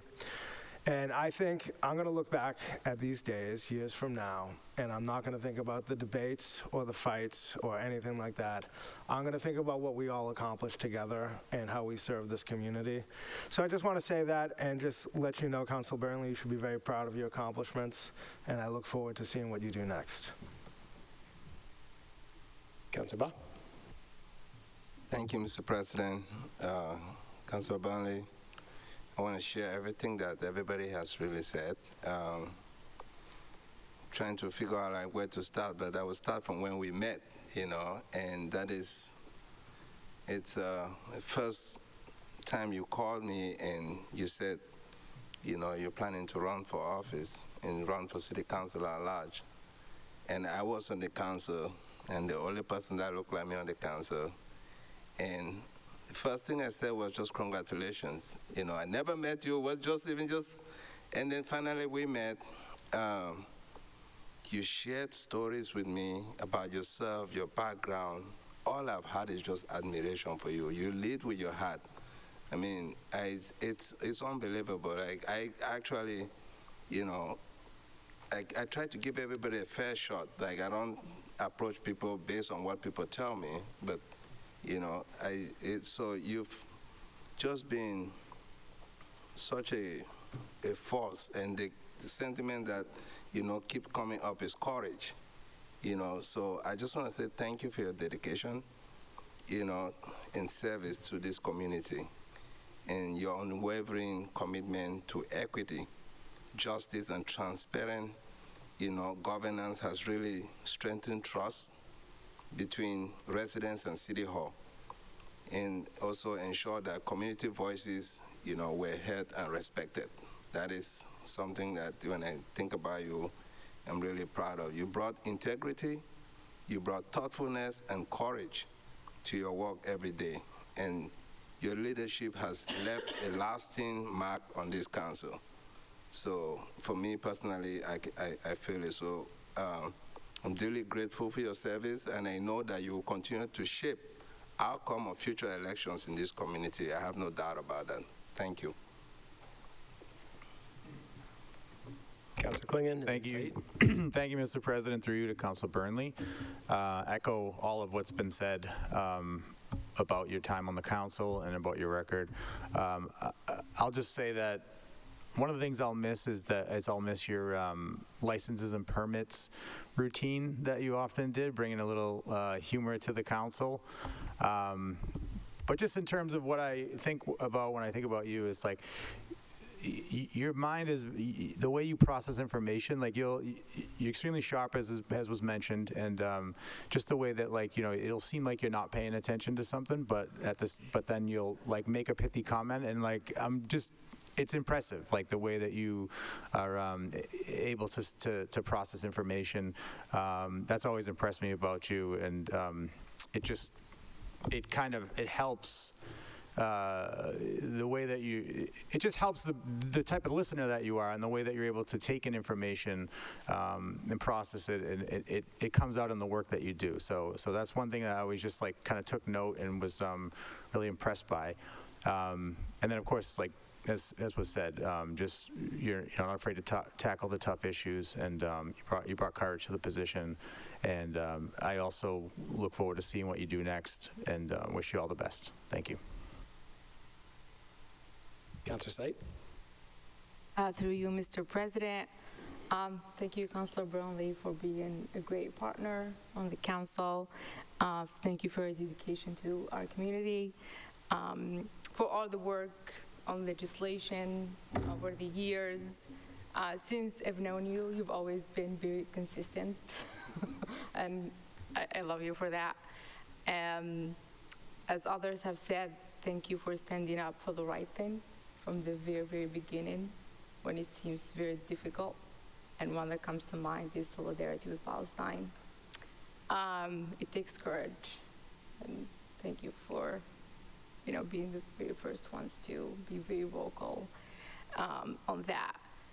And one thing I want to thank you for is inspiring many of our neighbors, people who normally are not engaged in like political life, a lot of our renters, but especially young constituents. I'm saying this because one very good memory I have is when I was still a teacher at Somerville High School, and I was working with a group of students, of my students who are climate activists. They were in Sunrise, and we were putting together this climate panel, and they chose the people they wanted to invite, and it was just helping them put it together, but it was all them, really. And they decided to invite you. And I remember, you talked how you like connected, the climate work with environmental justice and all that. And after the panel, we were, because there was like an assignment after that about it, and just my students spending, time talking and sharing with me like how inspired they felt about like the things you shared, and they started looking you up and all that. And so I just remember the impact you had on them, and that's one thing I really love about you. Like everywhere you go, you inspire people, and I have seen it throughout the years, so thank you for that. Councillor Hart. Councilor Burnley, I just wanted to just want to appreciate you for all of your work for our city and all the ways that you've moved our city towards justice and inclusivity. And I've always enjoyed when our paths have crossed in the past, and I really look forward to them continuing to cross. So thank you. Councillor Burnley. Through the chair. I hate all this mushy stuff, quite frankly. I try to, because you guys said all those mushy things, I'm going to say a few mushy things, and then get to the bulk of my comments. But, I think sometimes about, the role that we all share on this horseshoe, and how few people understand what it means to be a public servant, but also what it means to be a public figure. Every one of us, when we took on this role, had to swear an oath had to literally sign a book that is far older than me, but even a bit older than some of y'all, and say upon pains of perjury that we were going to fight for our constituents to our best understanding within the confines of the law. We can quibble about what that means, but it is such a rare thing in life to know, one, so many people who have taken such a pledge, and to be one of those people. And I know it's not easy. I know it's not easy for any of us. So I appreciate that about all of you. And I'm not going to go down the line because I don't want to take up too much time. But I will say, personally, to Councilor Scott, you're one of the reasons that I have done this work.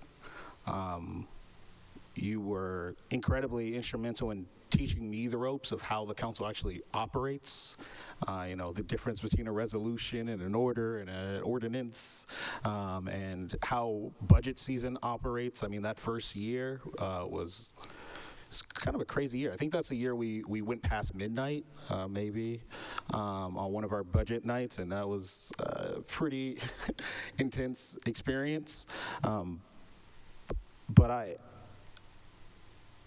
my ability to actually navigate these arcane processes is partly due to the support that you offered me, both before I took on this role and during especially my first, I'd say, 2 years, just to give me the institutional history of this body, of the city, in a way that, as a transplant, I didn't necessarily have. And frankly, as someone who had not always paid attention to local government.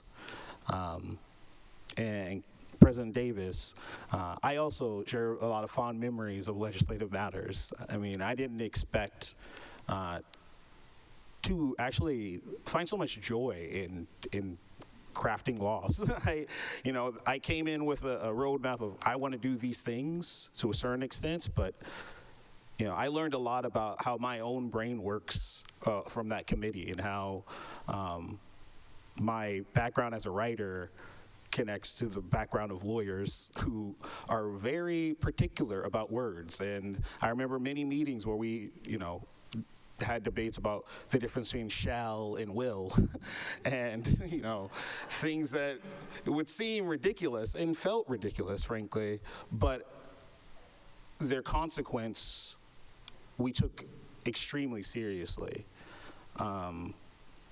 Without that committee, so much of the work that I wanted to do would have been impossible. And there were so many times in which we could have dragged on longer than it needed to. And I remember particularly when I was trying to pass an ordinance to make Somerville a sanctuary for gender-affirming health care, because I remember 2023 knowing what was coming our way and seeing all the lawsuits against across the country targeting trans folks.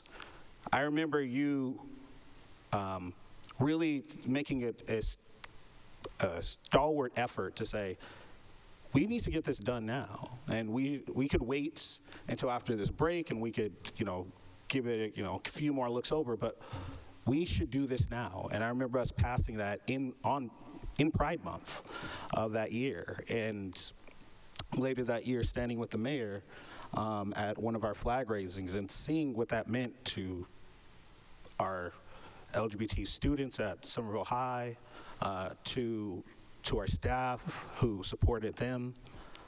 And that sense of pride is something that I think should be shared across this body, because that work mattered to so many people. And although I like this little club we have, or I like being in this little club, or in some respects, I certainly did not run for office to be a part of a club. I wasn't running to make friends. I think I said that a few times, and it might have, I don't know how that came off originally, but I have always tried to do this work substantively and to make sure that we are actually having an impact on people's lives and making sure that the marginalized folks in our community are heard. And I could do a rundown list of all the laws I passed, which could take a while and be annoying. But I do want to just remind us all that that is why we're here. There were ordinances that we passed while I was on this body where people literally flew in from Los Angeles, from New York, from all around the country to be in this chamber when some of those laws were passed, and to see their communities represented. I'm incredibly grateful to our community for giving me this opportunity to serve and to hear their struggles and to try to support them and to use the time that I had to honor the history of this community through folks like Leonard A. Grimes, who was a black pastor and abolitionist who lived in Somerville in the 1860s and 70s, conductor of the Underground Road, who now has a park in East Somerville named after him because I was allowed to be placed on the memorialization committee in my first year and found his name in the 1870 Somerville census and submitted it. That's a piece of history that so many folks, including many folks who grew up here, did not know, and that will be hopefully forever enshrined in this community. So whether it's that or whether it's the item we had earlier today where we supported mamas, this work to me has always been about uplifting the voices of our constituents and materially trying to make their life better. So thank you for giving me the opportunity to do that. It won't be the last you hear from me, of course. I'm sure we'll have more debates and we'll get annoyed with each other, and we'll see each other across the bar and maybe tip a hat or something. But for now, I'm grateful for the community for electing me and re-electing me, and I hope to continue to serve in the future. Thank you.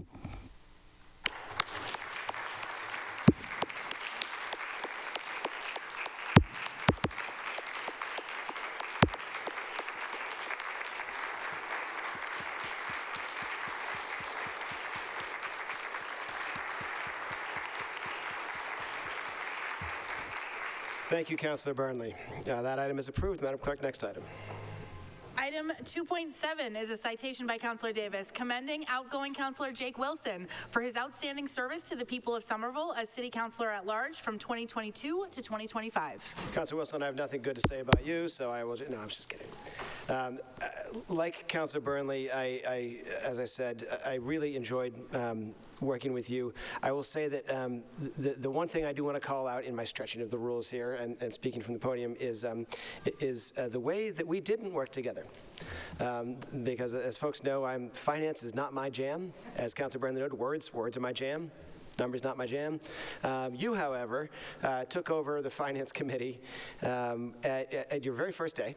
And absolutely ran with it, and not only completely reinvented the wheel, but did it in a way that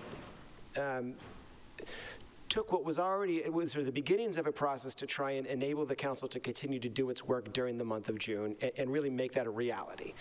So I am very, very, very grateful that I just got to tune in when I needed to and not participate in the whole thing. Know that it was in very, very capable hands in your leadership and all the members who served on that committee during that time. Above everything else that I'm grateful for in your time and our friendship here, that is the thing that I was the most impressed by and the most grateful for, and that's the one thing I want to call out. So thank you, Councilor Wilson. And I'm looking forward to never seeing you again. Can I see Councilor Burnley's hand first, and then Councilor Baugh. Through the chair. Councilor Wilson, we both ran to be on this body together almost 4 years ago, and have served together for 2 terms. And as you have said to me many times on this council, I feel like you've never done me dirty. Whether we've disagreed, whether we've come on different sides of votes, I always knew that you were never voting against me out of spite or pettiness or anger, but that you were making choices based on what you thought was best or the folks that you had communicated with. You know, recently we did an endeavor together that I won't get too specific about for certain reasons. And you really helped set the tone of that endeavor. You know, Lord knows if it was up to me, we would have been blowing up things. You know, it would have been a fire everywhere. But because of the relationship that we've had over the years, and because that you've always tried to keep the temperature low and get to the work, we were able to do something that I know thousands and thousands of our constituents felt was positive and at times joyous.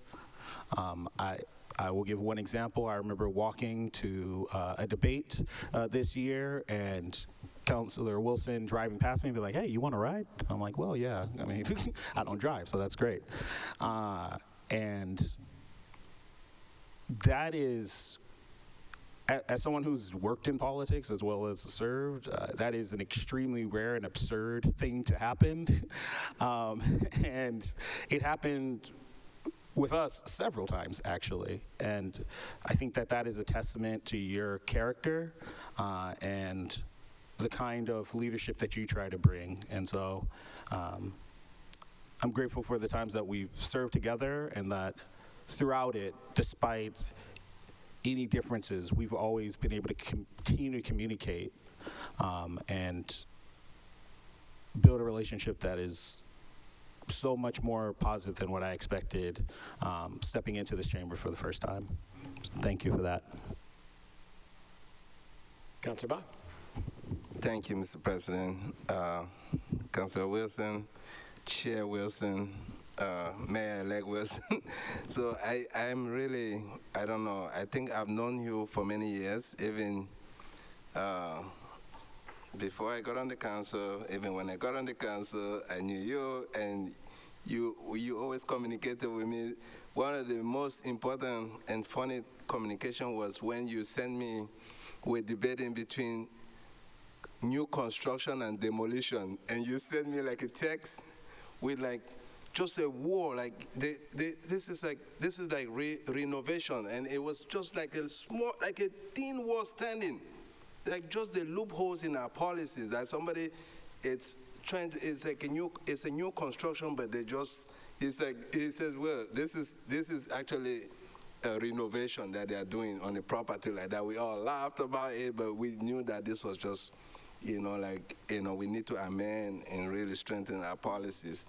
And then it just brought me joy to see you, got on the council, and you've just been a statesman, I just want to thank you, for your dedication and your service to the people of Somerville.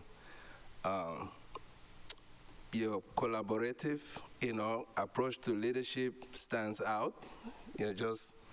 I can, every single time, like the way you move things around, your flexibility, it's just been something that I admire a lot. And I want to say your professionality, respect for process, and commitment to public service elevated the work, of this body. And so we are sincerely thankful for the contribution that you've brought, and for the positive, lasting impact that you are leaving us behind. And wishing you the best, as you begin your new term as a mayor. Thank you. Councilor Hart, and then Clinton. Hi, Councilor Wilson. I just wanted to thank you. You've been so incredibly thoughtful and generous to me as a brand new counselor, and it's really meant a lot, and I really appreciate it. Thank you. Councilor Clay? Thank you, Mr. President. Through you to Councilor Wilson. It's been a pleasure to serve with you. It's going to be hard to see you go on the council. Our work precluded your time on the council, working on the Healy Schoolyard. Just your dedication to our city, to our youth, it's been very impressive. Just the way you're able to your systems approach, the way you organize things, your attention to detail, and punctuality, generosity. Well, when it comes to the meetings, your attendance, you take the job very seriously, and I appreciate that, and I appreciate that for our constituents. Selfishly, I'll be losing, we're gaining a counselor that does live in Ward 4, but prior to your time, Bill White, Dennis Sullivan, all these people, it was great having an at-large counselor. It's like double, set of eyes, double set of ears in the area. So that'll change, and also my getting rides up to City Hall, and I'm on my own now. But yeah, you've served with grace, as was mentioned. All the good things about you, that you're very thoughtful, and it's. I think good luck on your new endeavor. I don't know why you would want that job. I think you're, as we know, it's thankless, and as Councilor Strezzo said, you're damned if you do, damned if you don't.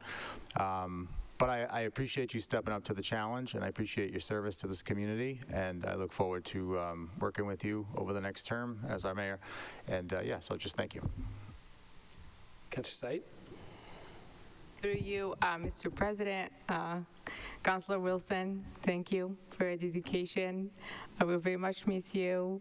Thank you for being thoughtful and generous and positive, and always focusing on the work and putting our constituents first.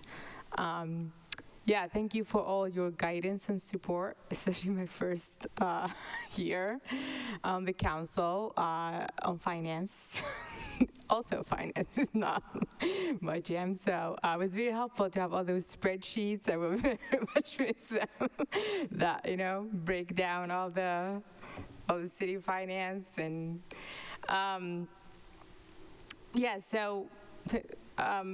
you, as others have said, you've been very good at spending a lot of time with our neighbors, listening, identifying the issues, and looking for ways to solve, those issues.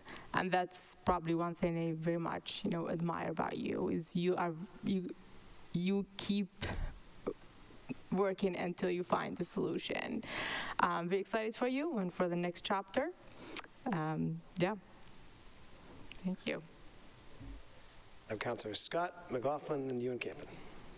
All right, thank you, Mr. President, and to our mayor-elect. Boy, there is so much to say, and I'm not going to retread the ground that's already there. Obviously, it's been a real delight. When you ran for office, I was pretty engaged in the other electoral projects, so getting to know you as a colleague was really just started on that day one transition, and I gotta say, it's been just a delight to see both how you approach the job, externally and internally, with a sense of openness and joy. You've done a good enough job that folks said, yeah, we'd like more of that guy, which is, as some people have said, it's shocking. I've always said I would need to get at least one divorce, if not two, to do this job, so congratulations and good luck to you.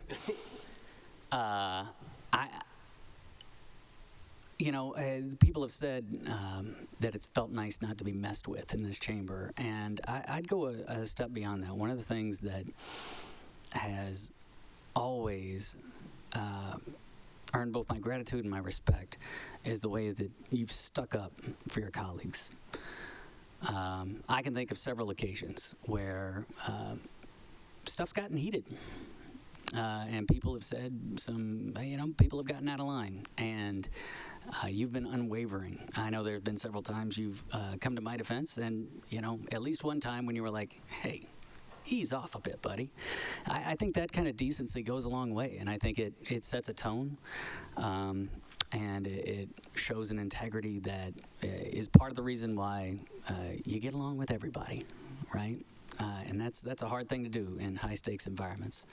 So I'm just grateful for your time here.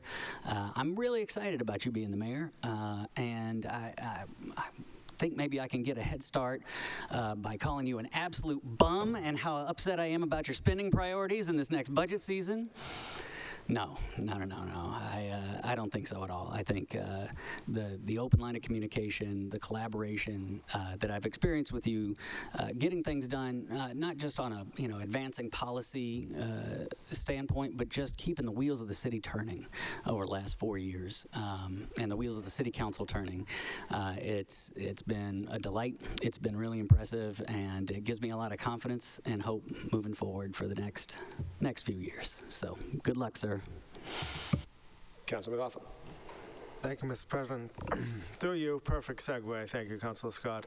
I've been able to see in my years a number of election cycles come and go. They happen in 4-year increments, I find, which is why I didn't mind having the 4-year term for mayor, because things seem to happen in these interesting cycles. I remember I got elected in 2013 with a slate of other people, or informal slate, and that was a significant change in the direction of the city. 4 years later, we had the great Our Revolution takeover of the city council, which I was very proud to be a part of, which it was very positive and really didn't have, even though it was a significant change, it went through kind of seamlessly. 4 years later, 2021, we had COVID. We had a very heated election cycle, something that I'll always remember is just felt like, man, the city's really coming apart. And I would watch these debates with colorful people going back and forth, arguing with each other. And then there was this one guy who was just like, I'm with all of you. I like everybody. And that was Councilor Wilson. And I was like, who is this guy? And little did I know 4 years before, he was actually at the 2017 victory party.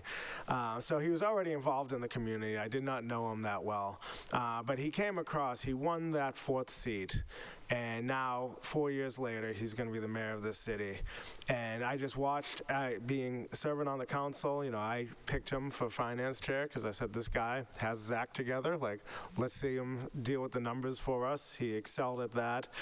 And then still, I was like, he makes a great cocktail. He's texting me all the time. Like, well, what is he about? Like, where does he stand on things? And I'm very proud to have served with you. And I'm making all these jokes because there is something really good coming to this city. Serving on the transition team, I've really seen that Jake is ready to run this city, and I'm very impressed by it. The amount of thought he's put into this over the past 4 years, over the past many years, is really impressive to me because he's an unassuming person in some ways, but also very charismatic. And I'm just really excited about the future in a way that I haven't been in a little while. And I'm looking forward to serving on the city council with you as mayor, and can't wait to see what you do next. So congratulations. Thank you. Councilor Ewan-Kippen. Thank you, Mr. President. I think it's very noticeable to me that one of the themes of what a great colleague Councilor Wilson is. 2 other city councilors, I very much feel that, just incredibly reliable, hardworking, taking on important roles on the council that don't often have a lot of public glory attached to them, but really need to get done. And I've always been very kind of inspired by that because it's clear that the reason you do that is because you really care about making the city run well. And the reason you care about that is because you want residents to trust the city.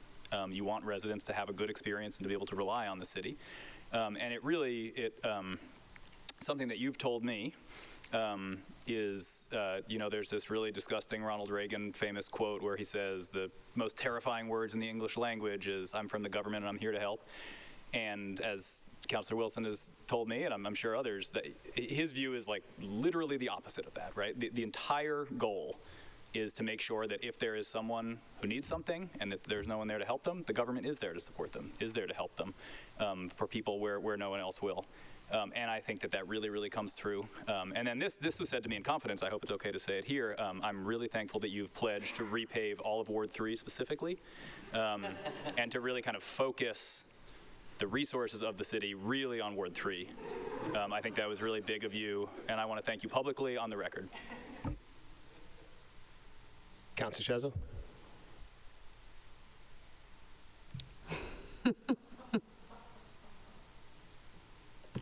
You're a gentleman, and I respect that entirely. You, I'm sorry, through you, Mr. President, to Councilor Wilson. I'm excited about what you're going to do.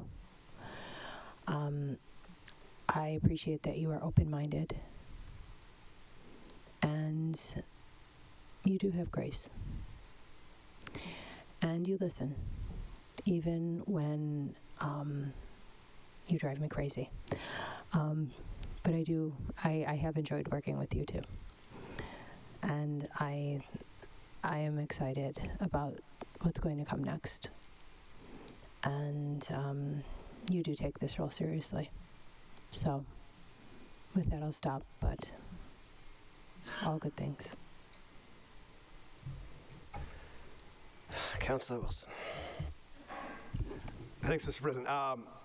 No job is without its challenges and its frustrations, but I've generally really enjoyed my time on this body, serving alongside y'all. I knew going into this that as someone with an administrator's mind, it was going to be a challenge and an adjustment for me being one of 11 legislators. I really tried to prioritize being a good colleague, recognizing good work from my colleagues. I made a point of, when someone put in a good resolution, a good order, I wanted to sign on to that. That was important. This is a really weird job that we do. There's no job description. It's a lot of things that don't have a lot of glory attached to them. It's work. It's reading documents, understanding things like DOR regulations, form-based zoning, Mass General Law, MUTCD, et cetera. And constituents rely on us to help them with issues. And none of us is doing this for the paycheck. But I've enjoyed doing this weird job with each and every one of you. Councilor Hart, we're overlapping here for a couple of months, but right away, I'm struck by the degree to which I can tell that you're taking this job very seriously just right out of the gates. And I'm confident you're going to be a great counselor for the people of Ward 4, or Ward 7, sorry. Councilor Ewan-Campen, I'm repeatedly amazed by your ability to break down a complex issue into just simple, straightforward terms that everyone can understand. It's an amazing skill. 4 years ago, I told people that if they liked how you voted on things, they were probably going to like how I voted on things. Without ever intentionally voting the same way as you, I think that ended up being pretty accurate. Councilor Scott, your eye for detail is an incredible asset for this body. I'm flashing back to chairing the Finance Committee meetings as a newcomer in 2022, and all the times that you saved me embarrassment and saved our clerks a ton of cleanup work with your patient, sage advice as vice chair of the Finance Committee. It's a big deal. Councilor McLaughlin, I consider you a mentor for all the time that you took answering all those questions from me when I first got elected, and then in that first year. You never once told me that I was worried about something that didn't really matter, that I'd asked a dumb question. Instead, you made a rookie counselor the finance chair. I think it actually turned out pretty well. So, Councilor Burnley, in addition to what I already said about you, I'll just say I'm a big fan of Willie Burnley Jr. Councilor Said, it's been amazing watching you just come into your own here this term. You bring incredible perspective to our deliberations, and I want to shout out your work on the Armory as being particularly impressive. You know what you did there, and it's impressive. Councilor Strezzo, your advocacy for seniors and families is just so important to the community, to this body. I know how much it means to those groups that you're out there making sure that they don't get overlooked, because I hear it from them all the time. And I know you're going to keep fighting for that next term. I'm excited to work with you on that. Councilor Kling and I always describe you to other people as a real one. I think that's probably the best way to describe you. You've been my ward councilor for 8 years now, and we're just so incredibly lucky to have you in Ward 4 representing us. Just really value the conversations we've had, prior to getting in, but especially in office. It's just, it's been so special to me, being able to have someone to talk to about that. Councilor Mabah, after we missed out on serving together my first term on the council, but we got to realize that dream here this term. Your commitment to equity, to the climate, and to families is really admirable, and I'm so glad we got to be colleagues here this term. And President Davis, I really admire your commitment to fairness. That's very important to me. That's been one of my sort of guiding lights during my time here, is just an absolute insistence on fairness, and I see that reflected in you. I really enjoyed picking your brain about legislation, zoning in particular, and I'm so glad you stepped forward to lead this council. I'm looking forward to working with you next year. I'm moving on. I'm going to see plenty of you all still come January.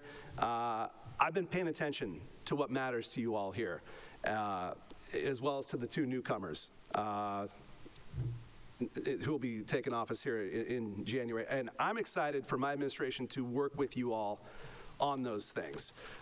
Here's to 4 great years and to 2 great years to come here, hopefully. Thanks. Councilor Wilson, thank you. Councilor Burnley, thank you. Madam Mayor, thank you. We will take a brief recess to take some pictures, and we'll reconvene when that's done.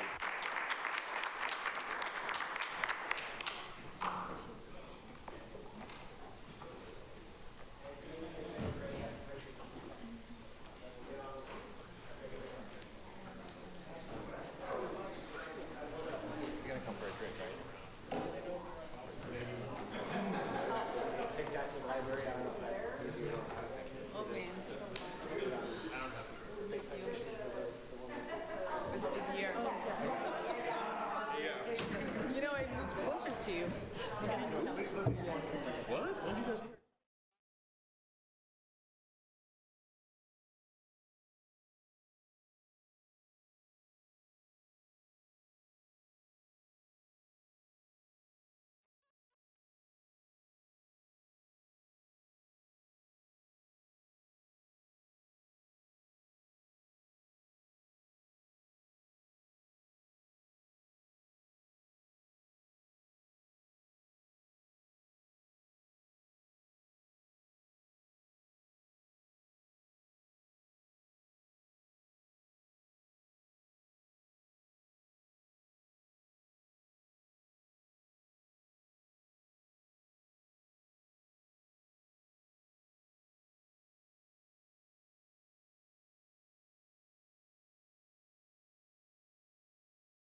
1, 2, 3, 4, 5, 6. All right. I can count to 6. That's all I need to count to. We have a quorum. Let's call this meeting back to order. It is now officially a 2 Red Bull night, so congratulations. It's 20 of 10, and we're still not ready to start the regular order of business. We've got a few other out-of-order items, so these are, well, you'll hear, but these are all financial items that for which the administration is or otherwise are requesting immediate consideration. So let's start with item 7.2. Madam Clerk. Item 7.2 is a request of the mayor requesting approval of a change in the senior tax work-off program qualification criteria to a maximum income of 80% of area median income. All right, we have Director Spiliotis here. Come on up. Hi, good evening, everyone. Ashley Spiliotis, the Director of the Council on Aging. Thank you for having me here this evening to talk about Somerville Senior Tax Work-Off Program. Since the program's inception in the year 2000, this program has really benefited our senior community, but also our city's workforce. Each year, we have 25 spots for seniors to work within city departments, and right now they're working in our mobile markets, they're teaching fiber arts, working in our libraries, and most certainly working and helping to run our Council on Aging.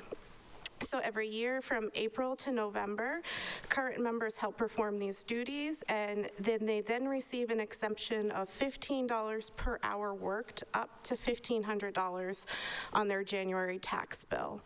Very recently, the Massachusetts legislature made an amendment to raise the exemption maximum to $2,000, and the city will be following suit this coming year, starting in April. But since the year 2015, to participate in the program, seniors must reside in Somerville. They must reside in the home where the tax exemption is going to be applied and have a maximum income which is currently set at $48,800. Little known fact is that it was passed in 2015, and that was 80% of the current AMI in 2015. Tonight, we're asking to make an amendment to the tax work-off program to set the maximum income level to 80% of the current AMI. This will allow for flexibility. It will allow for the program to respond to income changes, and currently, the 80% of the AMI would be $92,650. I'm happy to share more information on the program or to answer any questions. Any questions, discussion? Councilor Scott? Thank you, Mr. President. Just a quick one. I mean, $15 an hour is not much. And particularly in light of the conversation we recently had about mamas, is there any reason that we require means testing for participation in the program? The $15 is currently set by the Massachusetts legislature, and that is the highest a city can offer. It's, in fact, the only reimbursement or exemption rate there is. So the current program is 133 hours worked for the $2,000 rebate, and or $15 if, like, often we have seniors who might fall ill or sometimes aren't, are traveling or just unable to participate for the full amount of hours, and then it's prorated. Yeah. I guess my question, Director, is particularly why is it required that we have a gated maximum income that we means test to allow people to participate in the program or not?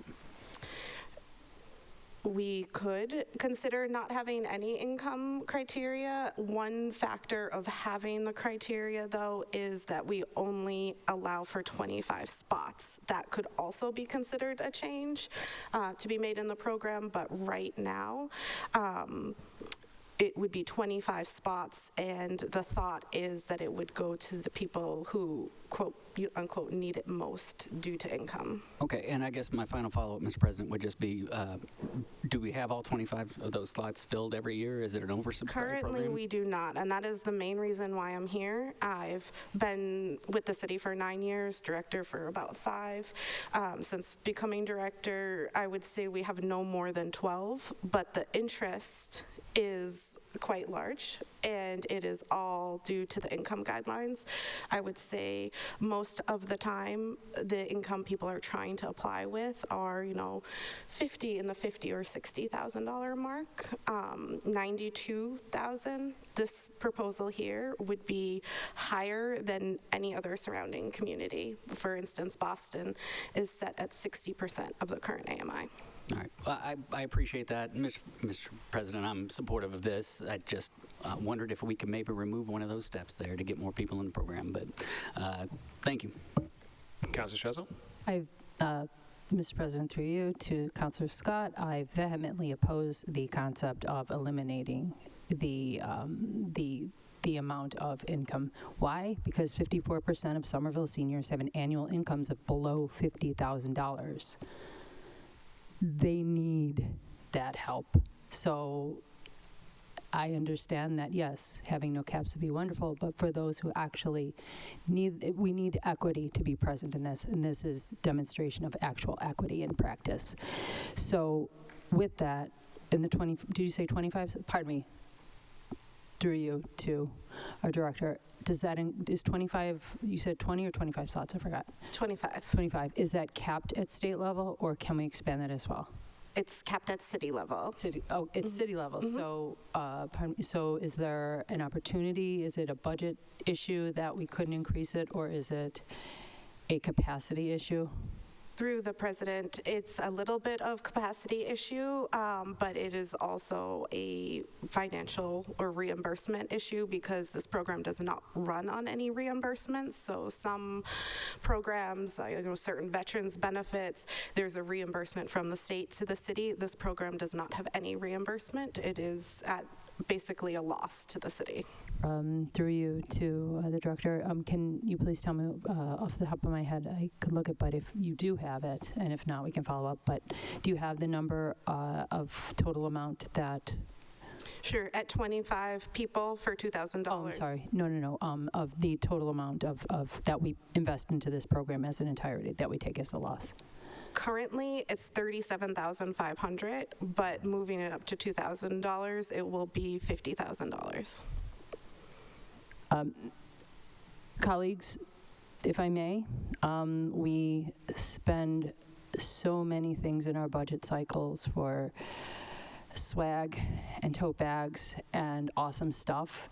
But imagine if we just didn't buy hand sanitizers that we give out at, or swag, or I don't know, stuff we give out at Summer Streets or some event, and we invested instead to possibly even cap at $100,000 into this program for the next budget cycle, which I will be asking for now. I just had this good idea. You could literally see the light bulb above my head. But what if we moved some money going forward into investing more into this? Is there, through you, Mr. President, to our director, Speliotis, is there a capper of how many people can be included in this program at Mass General Law? No. No, cool, okay. Thank you very much. You're welcome. And yes, of course, I support this. Great, Councilor Brunley. Thank you, through the chair. Thank you for being here. Thank you for your work, as always. I've seen you since my last meeting. I'm going to be not super mushy, but just like a little mushy. Seen you at a lot of events, supporting seniors, working with the Somerville Cambridge Elder Services. You do really important work, and I'm glad for your service. To the questions that were just asked earlier, you made a point to say it is about capacity, financial capacity, but also that we're not currently meeting the full limits of what we have. I certainly want to help as many seniors as we possibly can, but to do that, it's not only a matter of money, as you implied, but also a matter of making sure that more folks know about this program, and what is before us, raising the limits on it. So the question I have for you through the chair is, how is your department working to increase awareness of this, and what work can the council do to help you in that endeavor? Sure. Through the president, excuse me. Right now, we advertise through our own networks, but I have to be honest and say that we receive most of the referrals through you and through your newsletters and through constituents going to you and saying that they're having a tough time, or constituents coming to our social workers in the city and saying that they're having a tough time.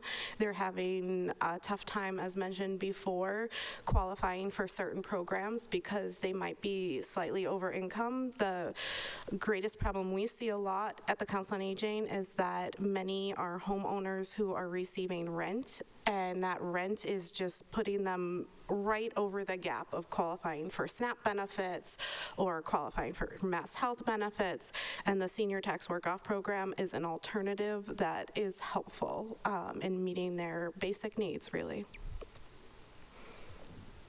Thank you for that. So with that information through the chair, in the effort to actually help more folks, I would just turn it back to my colleagues and say, looks like it's on us to make sure that more folks know about this program, and that the department's social media is well known. You know, as someone who's looked at the city's social media, I know that some of my colleagues have more followers, have more engagements with the public, and so, you know, perhaps there's a offline conversation that could be had in order to amplify the work that's being done here. Thank you. Okay, seeing no further item, do we need a roll call on that one? No. Okay, no further discussion, seeing no objection, that item's approved. Thank you. The next item then is item 7.3, a request of the mayor, requesting approval to use available funds in the city clerk salaries account in the amount of $3,590.41 to fund assistant city clerk vital records and licensing and assistant city clerk legislative services positions. Madam Clerk, would you give us some background and context on this one? Mr. President, thank you. Through you, I think the item is largely self-explanatory. Essentially what it's trying to do is take 3 positions, make them 2, take 2 existing positions, give them a little bit more responsibility, and that reorganization of the office, I think, is going to just help streamline. It's going to help eliminate some redundancies, and it's going to help us deliver services more effectively. Any questions? Councilor Klingon? Through you, Mr. President, just a quick question. I'm sorry, the math that you just did, so we're not eliminating any, will there be a loss of a position? Through the president, yes, 1 position will be eliminated. The full text of the item does indicate that the savings to the office will be just about $50,000 for this fiscal year and about $100,000 in each subsequent fiscal year ongoing. Okay. All right, that's all, Mr. President. Thank you. Councilor Shazo? Hey, colleagues, we just found $50,000. Councilor Brunley?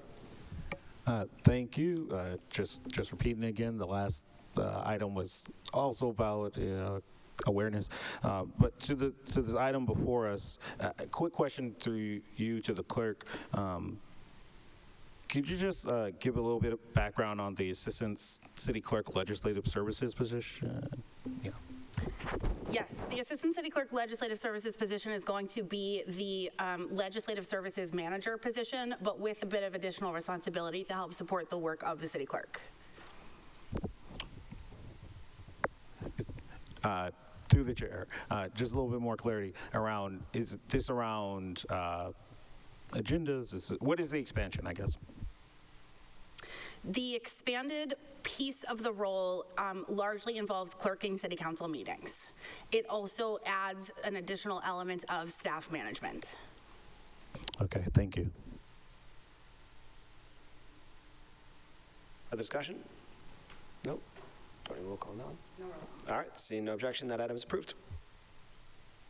Item 7.4 is a request of the mayor, requesting approval to accept and expend a $1.4 million grant with no new match required from the Massachusetts Executive Office of Economic Development to the Mobility Division for the Mass Works program for the Union Square Plaza and Streetscape Phase 1 construction.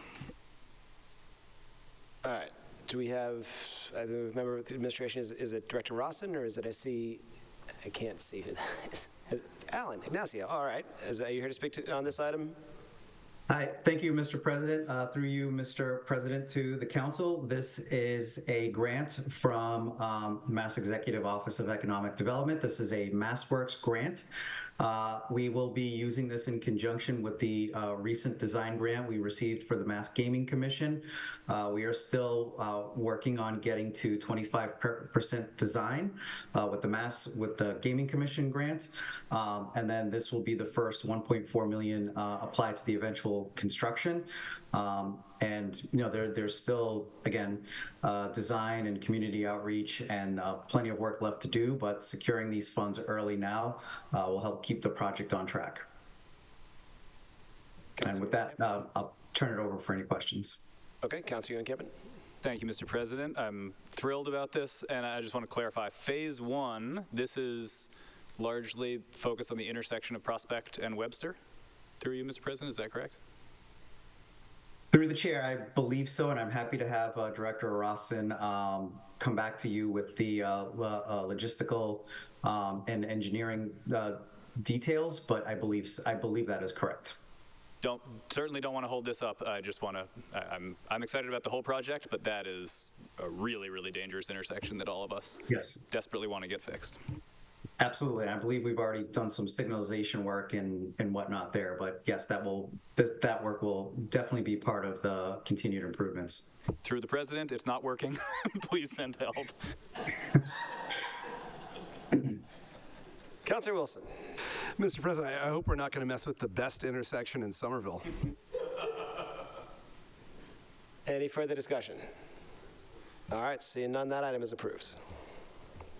Item 7.5 is a request of the mayor, requesting approval to accept and expend a $1,367,300 grant with no new match required from the Executive Office of Energy and Environmental Affairs to the Public Space and Urban Forestry Division for the Municipal Vulnerability Preparedness Program for the Blessing of the Bay Urban Heat Resilience Project. Can we take that together with 7.6, please?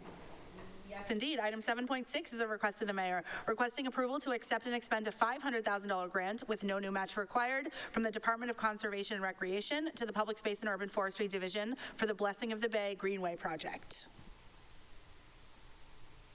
Do we have Director Oliveira online?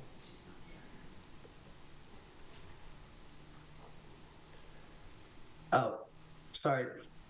I'm happy. Thank you through you, Mr. President. PSOF division is under my purview of grants administration, so my team will be administering and overseeing the financial oversight of these grants. So I do not believe there's anyone from PSOF here tonight, but I can say that this is, we're cobbling together these two pieces of funding, along with we've already committed and used some CPA funding and already done some initial work in the Blessing of the Bay Trail project. These funds will help continue that project to eventual completion. And, would love to have your approval tonight to keep this project on track. Okay. Any discussion? All right. Seeing none, those two items are approved. We'll go next to 7.8. Item 7.8 is a request of the mayor, requesting approval to accept and expend a $25,000 grant with no new match required from the Massachusetts Department of Transportation to the Council on Aging for direct transportation costs for the senior taxi program. Dr. Spiliotis, this one you again. Yes, thank you for having me once again. This earmark funding through the Massachusetts state budget directed through MassDOT will be for direct costs for the senior taxi program. It's a program that we're all familiar with. It helps about seniors receive about 650 rides a month. 71% of those thereabout go to routine medical appointments, about 20% for food access to either food pantries or grocery stores, and then about 6% to local pharmacies. In January, the program will also be expanded to help seniors access meals at the senior center and other services there, and the $25,000 will help defray that cost. Okay, any questions, discussion? All right, seeing none, that item's approved. Thank you. Indeed. Item 8.4 is an officer's communication from the Director of Emergency Management conveying the 2024 to 2025 Cummings School Winter Warming Center After Action Report and Improvement Plan. Director Fisher. Thank you, President Davis. So thank you for the opportunity to brief on this after action report. I promised this during the budget hearings, and I said I think probably 3 months. It's close to 3 months, a couple more months, but we got it done. But before I begin, I do want to, before I begin this report, I do want to extend a heartfelt thank you to, starting with Mayor Katiana Ballantyne, the entire City Council, the school committee, city staff, and the entire Somerville community, because together you recognized the critical human need and responded with compassion and dignity when it was very much needed in this situation. Your unwavering commitment ensured that people had a warm place to stay, nutritious food to eat, and essential services that they needed.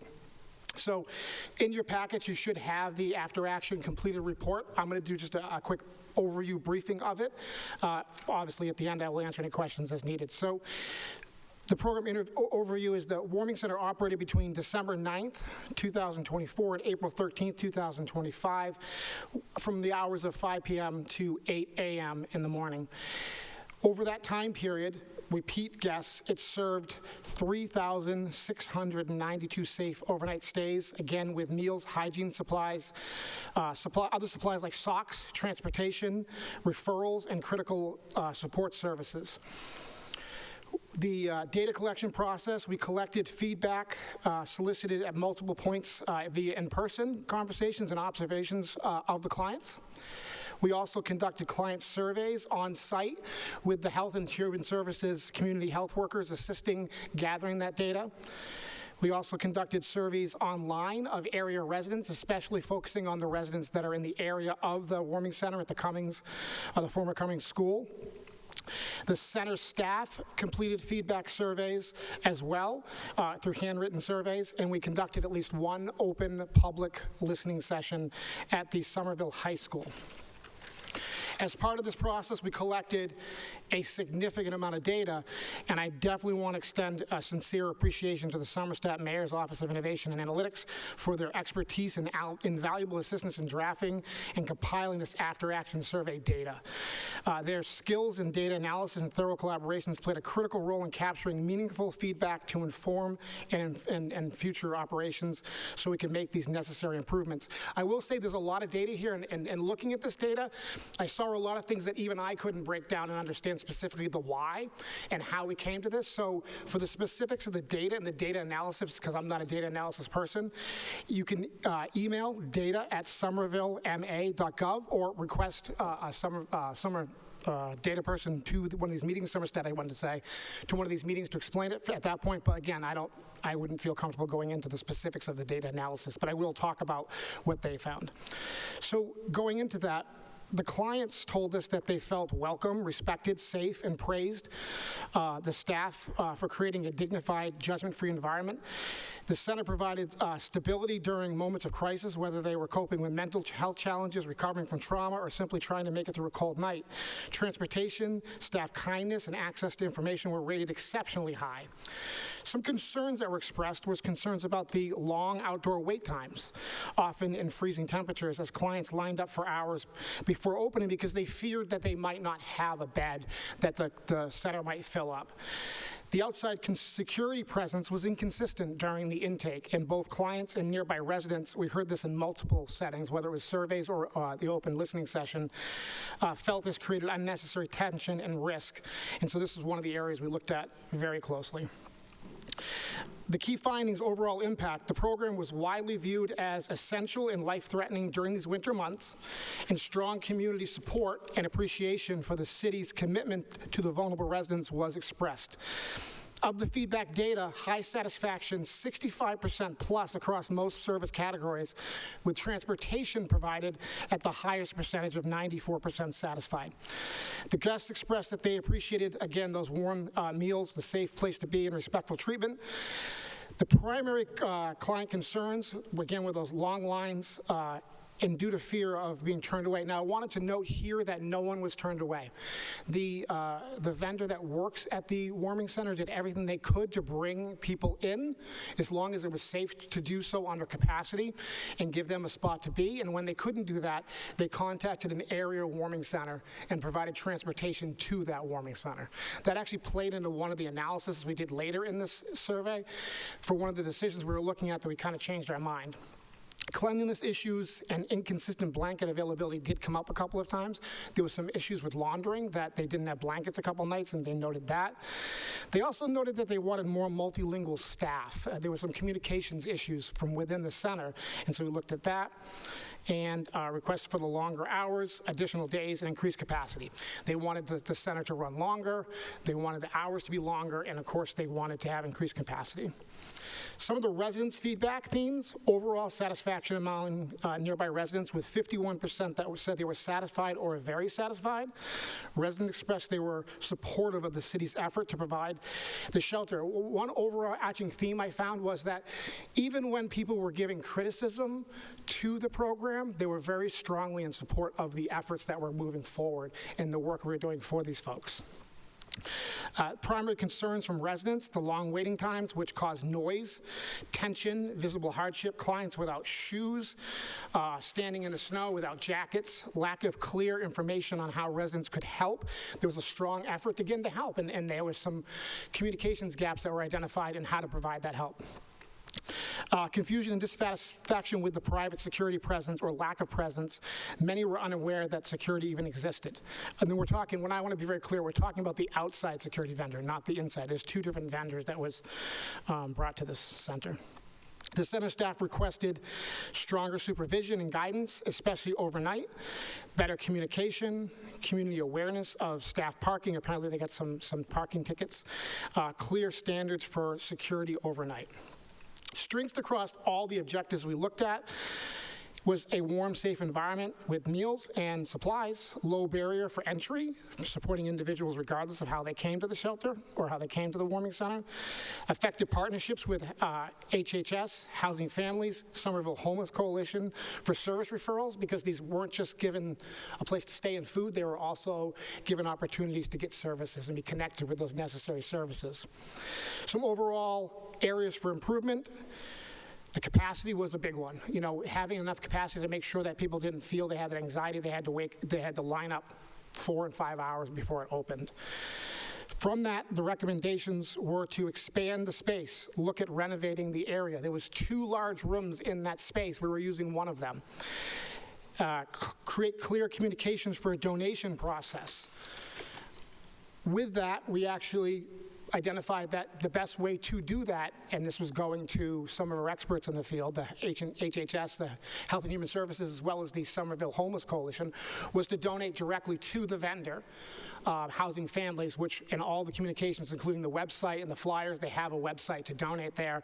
But also, although it does make sense to donate to the vendors, we have a organization within Somerville that helps the homeless population, the Homeless Coalition. So I encourage residents to also, if they want to help this population, they can help it directly by donating to the Homeless Coalition through the Homeless Coalition's website. Let's see. Security presence. This was a big one. Again, security presence was not always visible. When we look at the survey data, a high percentage of people didn't even realize we had a security officer outside. Residents and clients reported increased concerns about their safety and lack of oversight because of that non-presence. So the recommendations from that was to have a uniformed, consistent security presence during the lineup formation. Coordination with the Somerville Police Department for directed patrols on the outside, just to do engagement, and clear performance expectations of the security vendor contract. And I'm really excited to say that we identified through the bid process, but with very clear requirements for what we were looking for, and those included experience working with unhoused populations with a preference for unhoused populations in Somerville. We're able to identify a vendor that actually is the vendor that provides the security for the engagement center for the Somerville Homeless Coalition, and we were able to procure that vendor for the warming center. And this vendor had enough forethought on their own before they started to take the staff member that they were going to assign to the warming center and have them go down to the engagement center and train with the officer that was working at the Somerville Homeless Coalition Engagement Center and the Somerville Homeless Coalition staff to understand this population, how to best engage with them. Because at the end of the day, we don't need a strong security presence. What we need is someone that understands this population and can work with them and be present and do those activities. And I really think we found that this year. I'm very excited about that because a lot of these issues that we identified in this after action report could all be tied back to that outside lineup time when they were very anxious.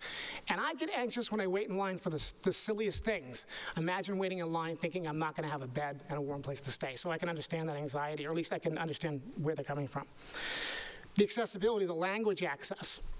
This was brought up to the vendor and very strongly expressed, but also our services available through the Somerville Office of Immigrant Affairs was offered. The vendor, hire more people, if you can, that our language meets the Somerville community, but also if you can't, look towards having a vendor to do this interpretation services. But if you can't, we will offer our interpretation services through telephonic translation and interpretation that you can use, and that was offered as well. Let's see. Americans with Disabilities Act, big part of the renovations down there. So the bathrooms were great for what they were meant for, but they were tiny. They didn't allow for handicap or ADA accessibility, not the doorway access, and not the room. They couldn't turn around if they were in their wheelchair, as well as the entrance. I don't know what they were thinking when they built this, but it almost looked more like a playground than an entrance. But they went through and they did all the work.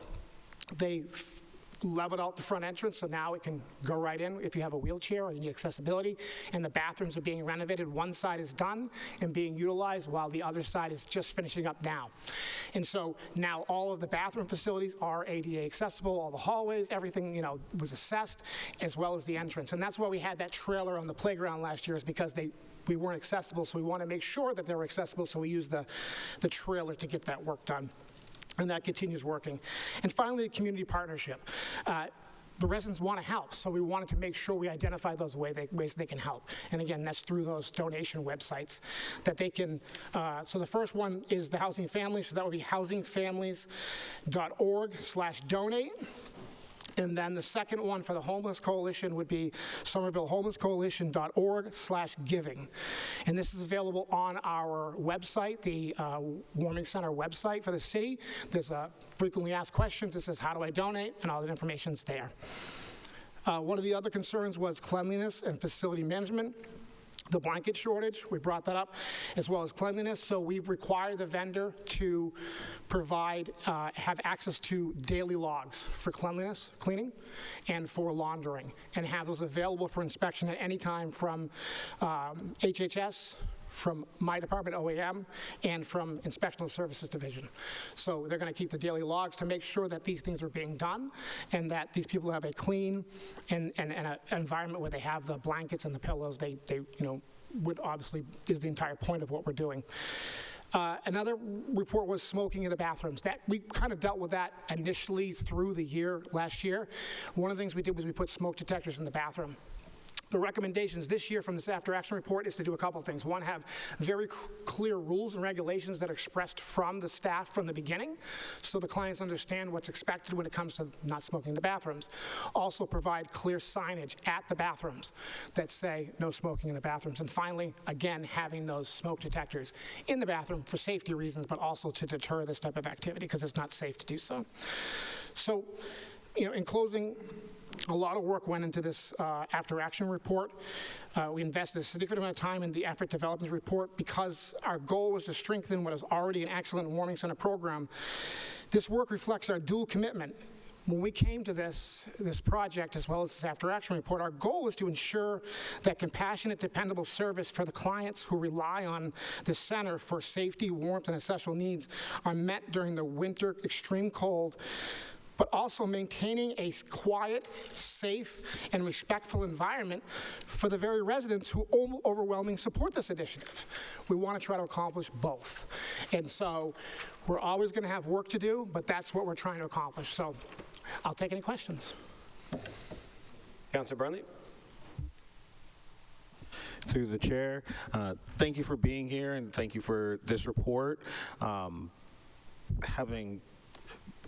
old enough to remember the first warming center that the city put on at the Armory, and frankly, how many issues came about when that happened, from security issues to lack of communication with the Armory tenants to all sorts of things.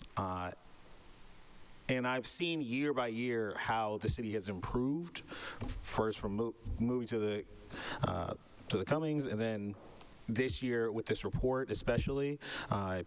For contrast, after the first year of the warming center, I remember the city putting out this really glossy, positive, praise, yeah, we did it. It was great. And I remember talking to the folks who actually work at the Armory and them having the exact opposite experience of what was described. And that is all to say, I appreciate so much how thorough this report is, particularly the improvement plan. I was just scanning through as you were speaking, and it really does go into depth about, without getting into particulars, the various different issues, areas of strength. The one thing that I would note, and perhaps say as a suggestion, either for an update or next time this happens, is similar to the last item that we were discussing. Communication is really critical around this, both for the clients of this service, but also for the community at large. And one of the departments I did not see referenced as a department that would need to be included in the improvement is the comms department or IGA. And I really think that, particularly for the public who wants to help, again, reaching out to counselors and making sure that they know, hey, these are the resources, can you blast this out? I think that would be an improvement moving forward, and perhaps a program that could be centralized, because various departments have many things that they would like the public to know, that the council is potentially a vehicle to help get to them. So I would just, as you're trying to make sure that these issues are being resolved, and I can see that there's a lot of thoughtfulness in this, let's just make sure that the council is brought in and that they can help disseminate this information throughout the community so that services and items can be provided. The chair, thank you. Councilor Shezza? Mr. President, through you to our director, had a question about what is the protocol for residents who are, okay, let's go back a little bit. So we have some residents or some unhoused individuals sleeping inside the Gilman Square area on Medford Street. Residents are concerned. It's under 26 degrees tonight. When the warming center was not open a couple days ago, it was definitely below freezing.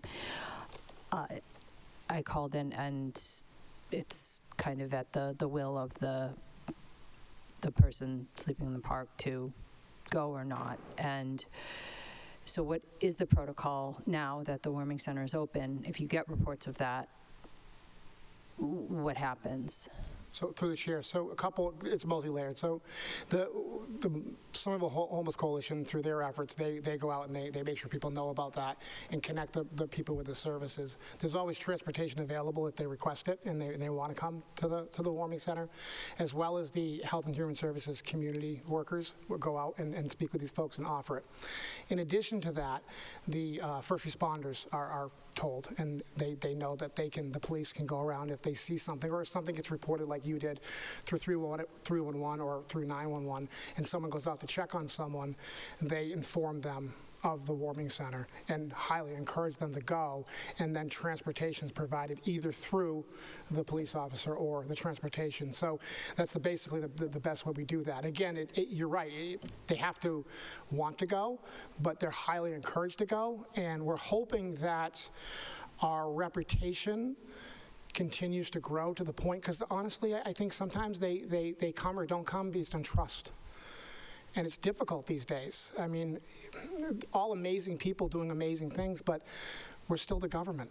And sometimes that gets, people don't necessarily trust that. And we're trying to bridge that gap and show that. And I think we're doing a good job, this body, and, especially that.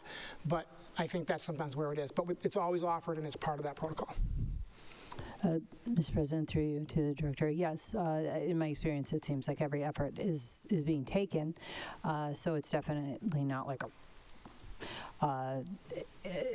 an upset situation, but it's scary. This is, from what the conversation I've had with the Somerville Homeless Coalition about the unhoused camping out in the Gilman Square Park, they said, we'll talk to them again.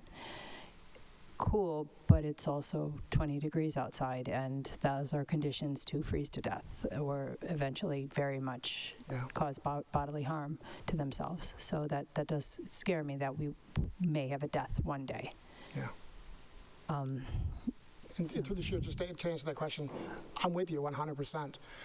The problem comes where, and I can't answer this question because I believe it's a legal question, there is that threshold, but what is it? And yeah, so that's pretty much it, because I agree with you. Councilor Campen. Thank you, Mr. President. Through you, thank you very much for this report, and particularly just for all the work that went into this over the last 2 years. As the ward councilor, I think it's safe to say, despite all the support, there was also a lot of pushback from some of the neighbors. There were some tense meetings, and I'm really appreciative that the city heard that feedback, listened to it, and also kept moving forward to keep all these people alive.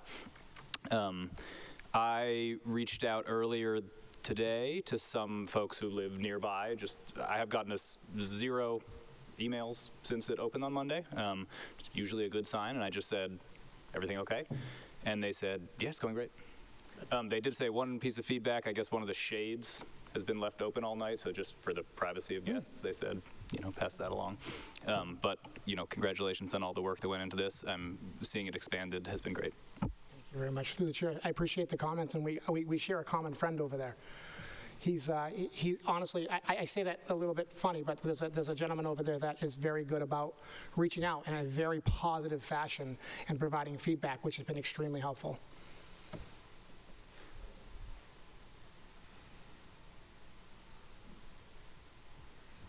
Any further discussion? All right, seeing none, that is placed on file. Thank you, Director. Thank you. All right, shall we begin the meeting? We shall indeed return to the regular order of business. And item 4.1, an order by Councilor Strezzo that the Director of Housing report to this council the number of new housing units that have been approved for development year by year since the adoption of Summer Vision 2040, and of those, how many are permanently affordable, and how the department defines affordability. Thank you, Mr. President. I am asking that this be sent to Housing and Community Development, and that we'll have a nice, hearty conversation about it in there.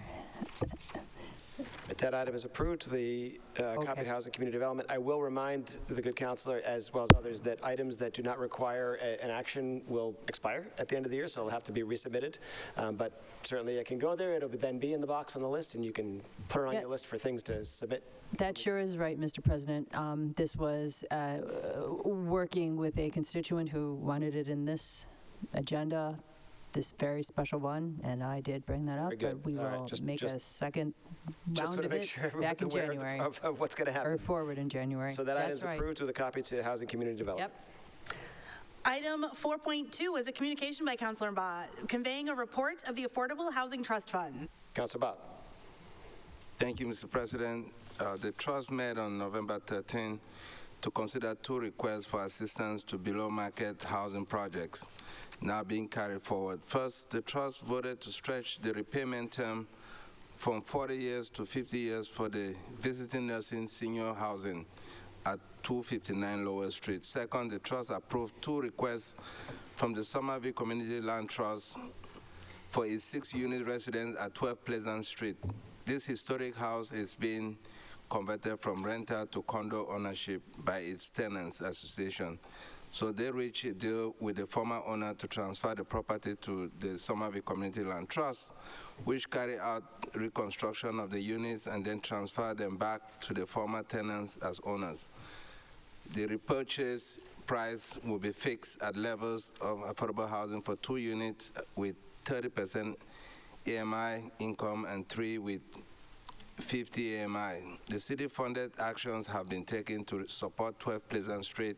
2 years ago, the trust gave a loan of $2.5 million to the Somerville Community Land Trust to buy the land and building. Now the loan has been changed into a grant with no repayment required. The trust also has made an additional grant of $700,000 to the Somerville Community Land Trust to cover some costs of the reconstruction work. So last year, the Somerville Community Land Trust received a grant of $300,000 from the Community Preservation Act account to cover elements of rehab work that are specific to the historic preservation.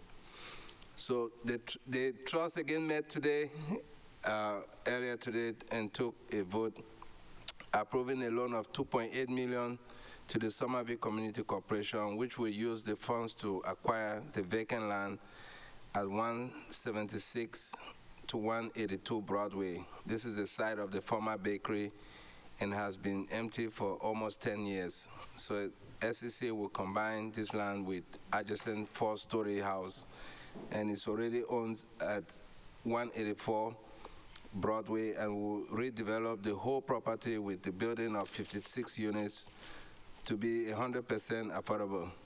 I know the hour is late, but I ask that the report be accepted as submitted. Councilor Strezo? Thank you, Mr. President. To you, Councilor Mapa. Yes, please. So you're telling me that the Patsy's location is going to actually finally be leveled, and I can't just drive past it or walk past it 8 more times and have a reminiscence of all the cakes and pastries that no longer exist? There's going to be something actually on the property now? I have no idea. That is Councilor McLaughlin, care to take that one? Thank you, Mr. President. Christmas has come early. This is something that's been in the works for a while, and I didn't know until tonight that it is final. Yes, Patsy's Pastries, which has been abandoned for a decade plus, one of the first abandoned properties on my street since I took office, is going to be 100% affordable housing, and I couldn't be happier. And also, in addition, the 4-story building next to it that I previously lived in and would roll out of bed and get pastries and pizza in, that's going to be converted into more affordable housing. Tenants are going to be protected there as well. This is a huge deal for me. I'm very proud of it, so thank you for bringing that up today. And thank you to the city and the Somerville Community Corporation for making this happen. And if I may, Mr. President, one more thought on that. Since we have no more Patsy's vacant building now, small request of the ward councillor, Ward 1, to whoever keeps turning on the Louis sign, ice cream sign, to stop doing that, because I keep getting tempted and thinking that something's happening and it's just the neon sign, and no more ice cream again. Thank you. All right, that item is placed on file.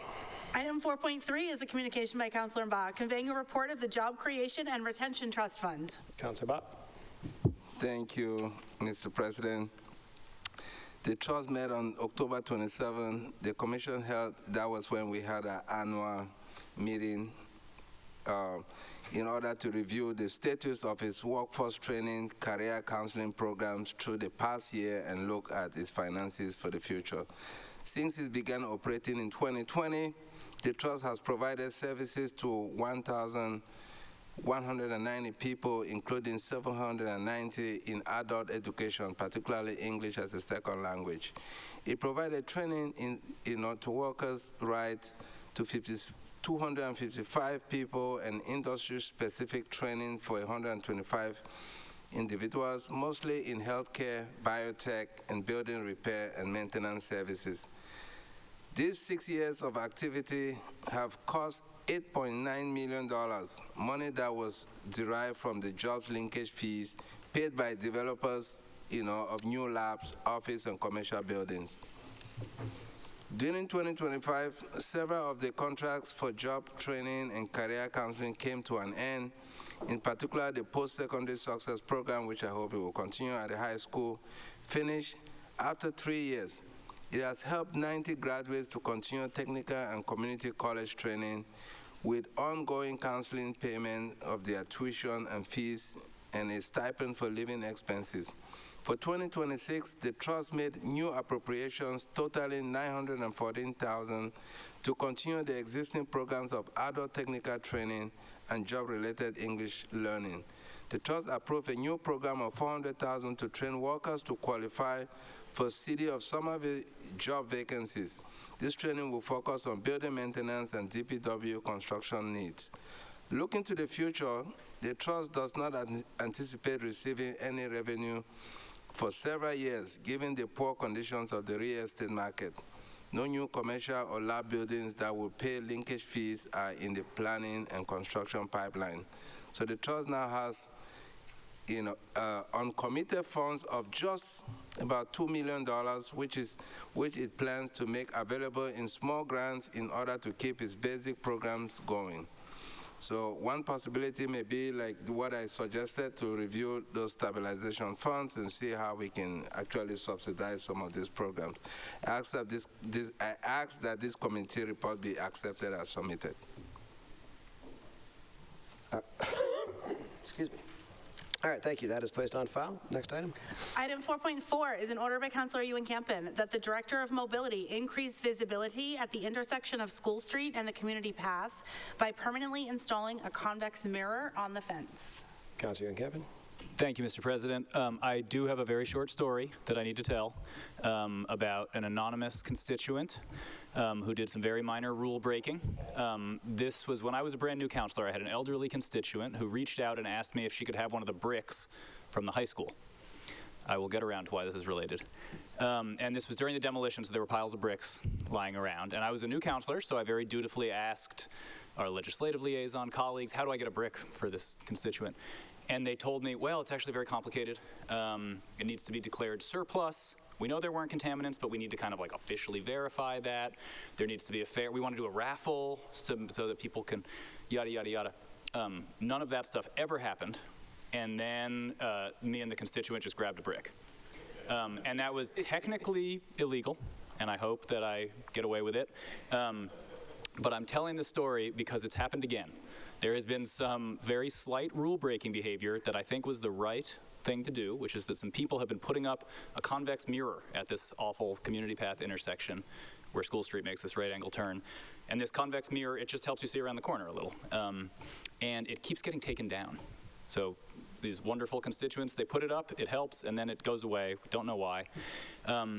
In the past, I've reached out to the city for convex mirrors in a few locations, and I've always been told they're not really approved for the city to really get behind, and I kind of understand the reasons, kind of don't. I just think this is one of those cases like the brick where we should just do it. Like I ride that path every single day. It really makes it safer. If we could put it on in a way that it doesn't get stolen all the time, let's just do it. Councilor Scott. Thank you, Mr. President. I just want to lend my voice to this. There are multiple spots along Beacon Street, along Webster. I put in the similar request for these convex mirrors over and over again. So just put me on the +1 and make sure I'm next on the list when we finally get those. I support your quest, Councilor. Councilor Shrezza would also like to sign on. All right. Councilor Ball would like to sign on. That item is approved. Item 4.5 is an order by Councilor Ewan Campen that the Director of Mobility install flashing watch for pedestrians signs on the community path where it intersects with the Gilman Square Station entrance, Walnut Street, Medford Street, Sycamore Street, School Street, and Central Street. Councilor Wilson would like to sign on. Councilor Ewan Campen. Thank you, Mr. President. As I've said many times, I bike on the community path every day. And unfortunately, it's just there's really dangerous cyclist behavior on it. It's very common. There are signs that say stop, that say yield to pedestrians. They're quite small. You really don't notice them unless you see them. I just think at a few locations, it's been enough time now that I really respect the city has done a lot of outreach and has started to look at safety improvements for the community path along these lines. I think this should be kind of an urgent priority to just the same way we do for car speeding. We'll just give some kind of visual stimulation to tell people, slow down, people are crossing right here. Councillor Burnley, Sait, and Strezza would like to sign on. That item is approved. Item 4.6 is an order by Councilor Ewan Campen that the Commissioner of Public Works install padding around the base of the metal street lamp at the base of the grass hill between City Hall and Revis Field to avoid potential injuries from sledding. Mr. President, I'd like to amend this to strike the last "to avoid potential injuries from sledding," please. Just to say there's a hill right out City Hall. The city does not sanction sledding on it. We do not sanction that officially. And yet, every single year, a lot of people sled on it. Unofficially, it's an awesome place to sled. There's a lamppost there that could be dangerous. I think regardless of what we say, people are going to sled on it, and so we should put some padding around this lamppost just to end of sentence.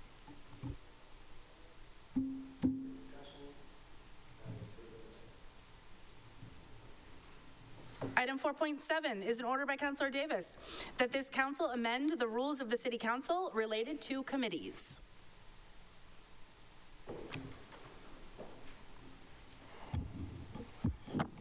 Councilor Davis. Thank you, Mr. President. So hopefully folks had a chance to take a look. The item contains the entire rules, but obviously the relevant point is where we list the committees. As you'll see, so this just for folks to understand that this is a result of years of sort of thoughts that I've had, as well as discussions with some colleagues, as well as a lot of work from our city clerk, from our legislative and policy analyst, for both of whom I want to thank. It is based on my impressions after 10 years of service. It's based on data in terms of the number of meetings the various committees had, the number of items that were in those committees. It's based on both data and I guess observations in terms of folks in the administration who would show up, who would come to appear before certain committees, and also other certain committees to maybe there's an alignment there in terms of issues. End of the day, primarily for substantive reasons, but also for a very serendipitous convenience, we ended up with 10 committees. That happens to align with there being one committee for each member to chair, which I think is quite nice. As you'll see, I'm suggesting that the School Buildings, Facilities, and Maintenance Committee become a regular committee. We no longer have any special committees at the moment. Of course, we can always have more in the future if we feel the need. To be clear, under no interpretation should folks think that this means we're not going to talk about any of the things that were in committees that don't seem to be there anymore. That is absolutely not the case. The intent here, one of the observations that I've made over my 10 years here is that it's really bleeping hard to get committees scheduled, to get committee meetings scheduled. It's also, every time we do have committee meetings, it requires clerk's office staff, it requires IGA staff, it requires the councilors to be able to be available, at least to make a quorum to show up. So the idea here is to try and streamline the process to align substantive issues in committees that will have a broader reach, a broader scope, on issues that, have that are of a similar nature, that have the same, tend to have the same folks in the administration coming to speak to them. For example, if there's no more rodent committee. Rodents, any issues that relate to that will be taken up in public health and public safety. That committee is going to meet once a month. The idea is that legislative matters and land use will alternate weeks, as they have been. CAPM and licenses and permits will alternate, as they have been generally. Obviously, if there's not a need for a meeting any given night, that's at the discretion of the chair. And I should say, scheduling any meeting is ultimately at the discretion of the chair. That doesn't change. And we'll provide a sort of a proposed calendar of committee meeting nights. That is, my hope is that will be followed, but it is absolutely at the discretion of the chair per our rules, so that doesn't change at all. On Mondays, there will be a different committee that typically meets the first Monday, the second Monday, the third Monday, the fourth Monday. You're already anticipating, well, there's going to be some holidays in there, and that committee can't meet that month. If you got to have a meeting that month, we'll work it out.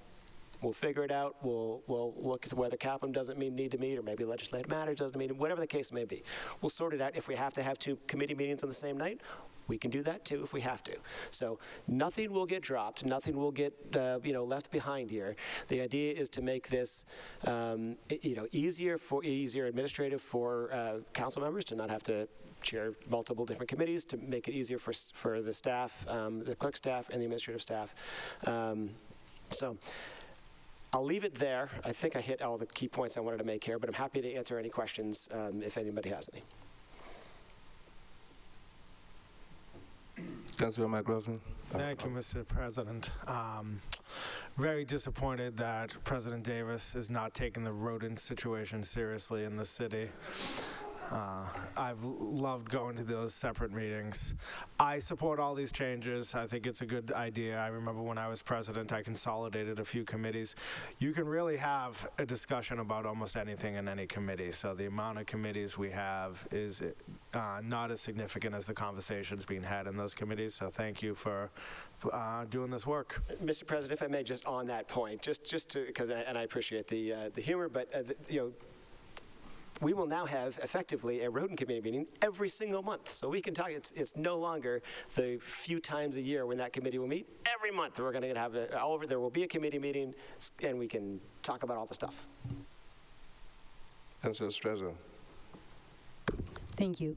I wish, through you, Mr. President, to Councilor Davis, I wish I would have been consulted about some of these changes as well, because my 2 committees are now condensed to 1, and I also don't like the title, but also there are residents that we have in this city that actually very much rely on the Equity Committee and have told me very specifically that they like the visibility of the naming of what it was, because we can get into the history of the equity, vulnerable populations, seniors and veterans and puppy dogs, but the long list of that title. But there was a history behind that as well.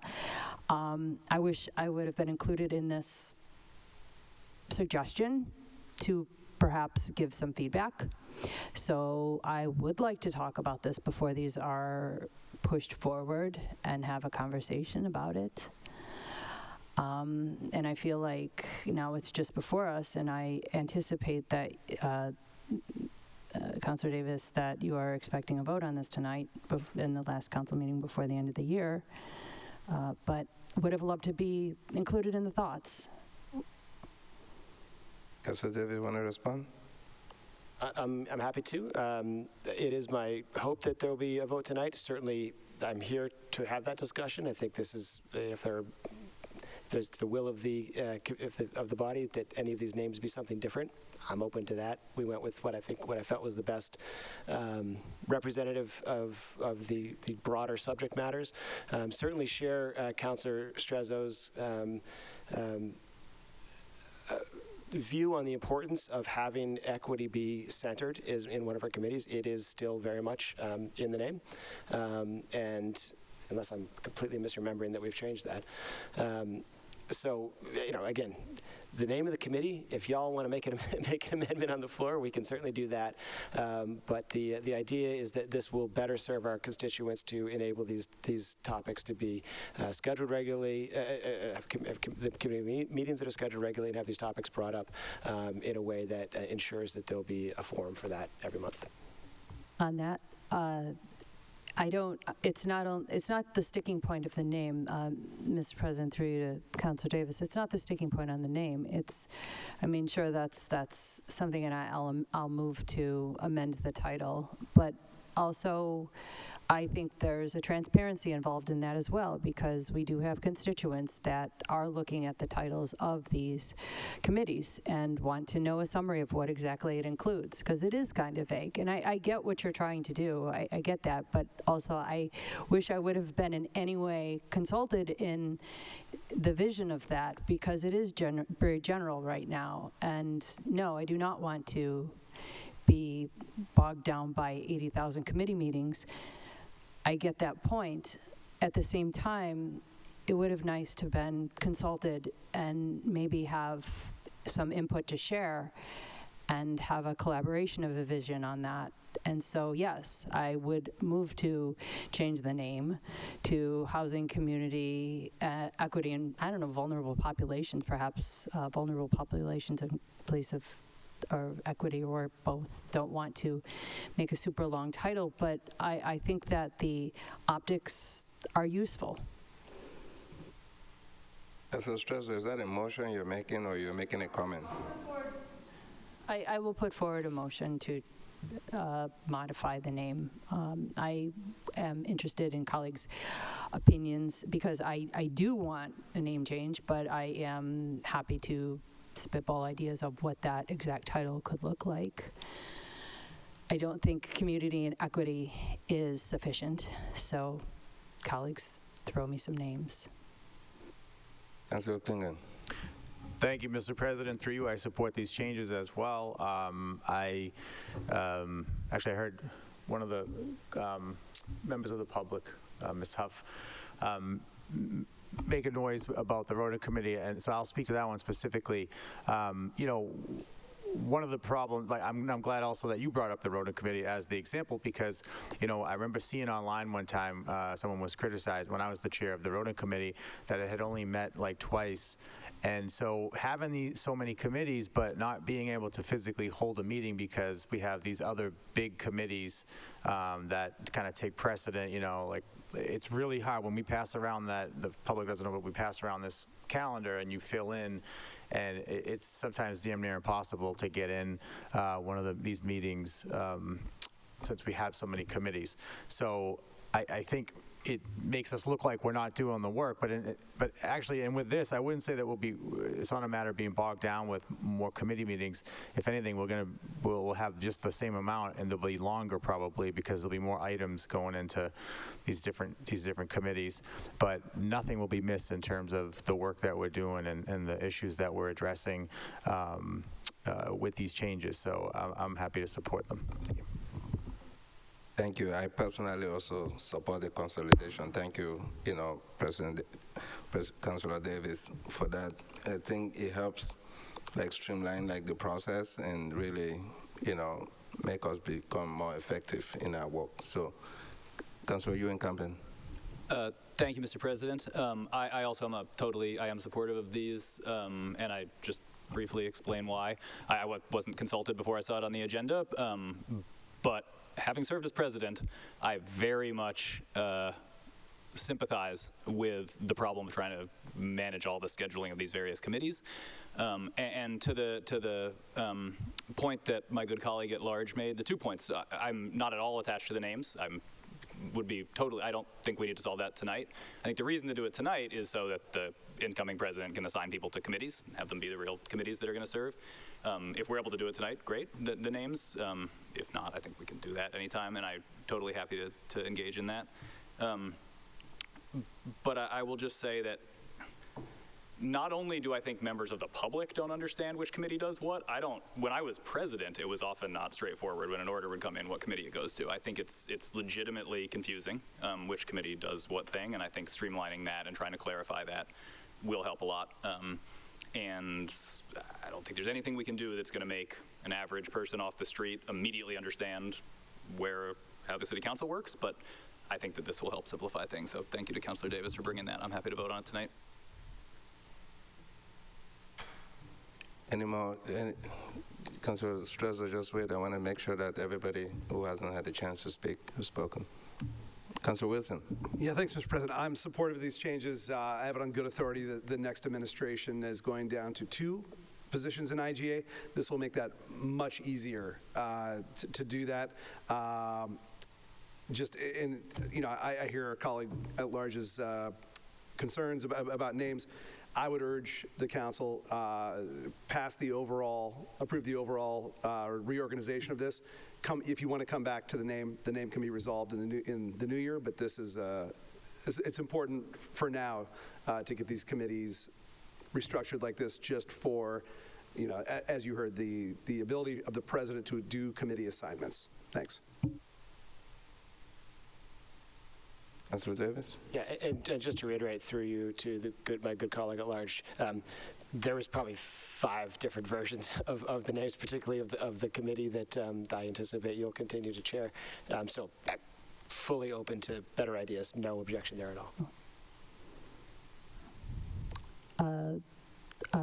Thank you, and on some of our ward councilors, I would prefer that my concerns not be dismissed. So I will put forward a motion, because I do hear from constituents. Again, I don't want my constituents to, concerns about the vagueness of committee meetings dismissed, and I don't want my concerns on this to be dismissed. So I'm putting forward a motion to change the title of the first committee to which formerly Housing and Community Development, may it rest in peace, to now be Housing and Community Development and Equity. I will be fine with that. I'm putting forward a motion to adjust that, to modify that language to replace it with that. Madam Clerk, did you get that motion? Yes. Can you read it out so we can deliberate on that motion? Yes, indeed. The motion is to change the name of the Community and Equity Committee to Housing and Community Development and Equity. On that motion? Councilor Davis? Well, it's a nitpick, but you knew where I was going to pick up on this one. Is it Housing and Community Development and Equity, or Housing, Community Development and Equity? I'm sorry, I didn't catch that. Can you repeat it? Sorry. Is it Housing and Community Development and Equity, or Housing, Community Development and Equity? Me. Through you, Mr. President. Yeah, Councilor Strezzo. Mr. President, through you. Well, I don't like Oxford commas. I have strong opinions about them. Yeah, I heard that gasp. I will not accept that. And then furthermore, it's not an Oxford comma. I will say Housing, Community Development, and Equity. And a committee by any other name wouldn't smell as sweet. Madam Clerk, any other person on? No comment. On that motion? Councilor Ewan Campin. Mr. President, I hate to belabor this. I don't believe that's what an Oxford comma is. It's not. Sorry. I would support it. Housing, community development, and equity. I don't think you should have 2 ands in a row. I think that would be very odd.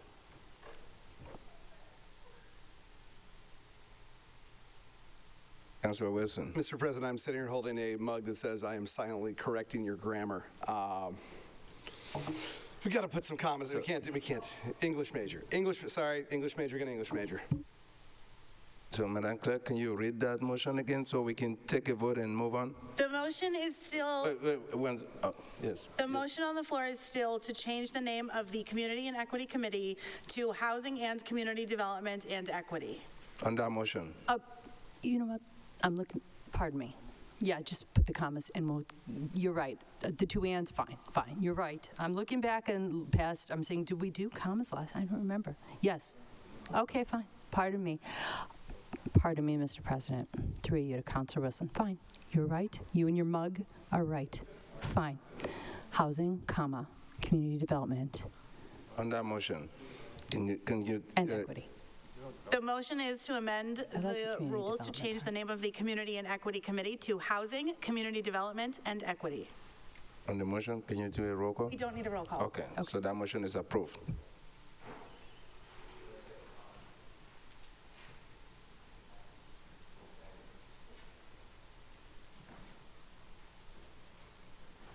Do we need a motion on the item? Further discussion on the item as amended. Motion to approve. Seeing none, that item is approved. Thank you. No, that doesn't. That does need a roll call. Golly gee whiz. Let's do a roll call. On the motion to amend the rules of the City Council related to committees as amended, Councilor Hart. Yes. Counselor Wilson? Yes. Counselor Ewan-Campen? Yes. Counselor Scott? Please, yes. Counselor McLaughlin?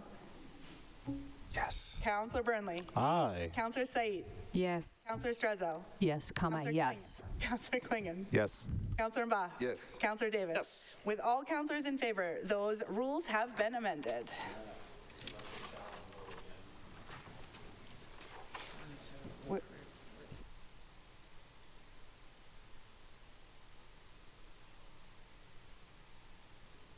Mr. President, I'll move for reconsideration. Mr. Wilson moves for reconsideration in hopes the reconsideration fails. Does anyone wish to change your vote? Seeing none, the reconsideration fails. Thank you.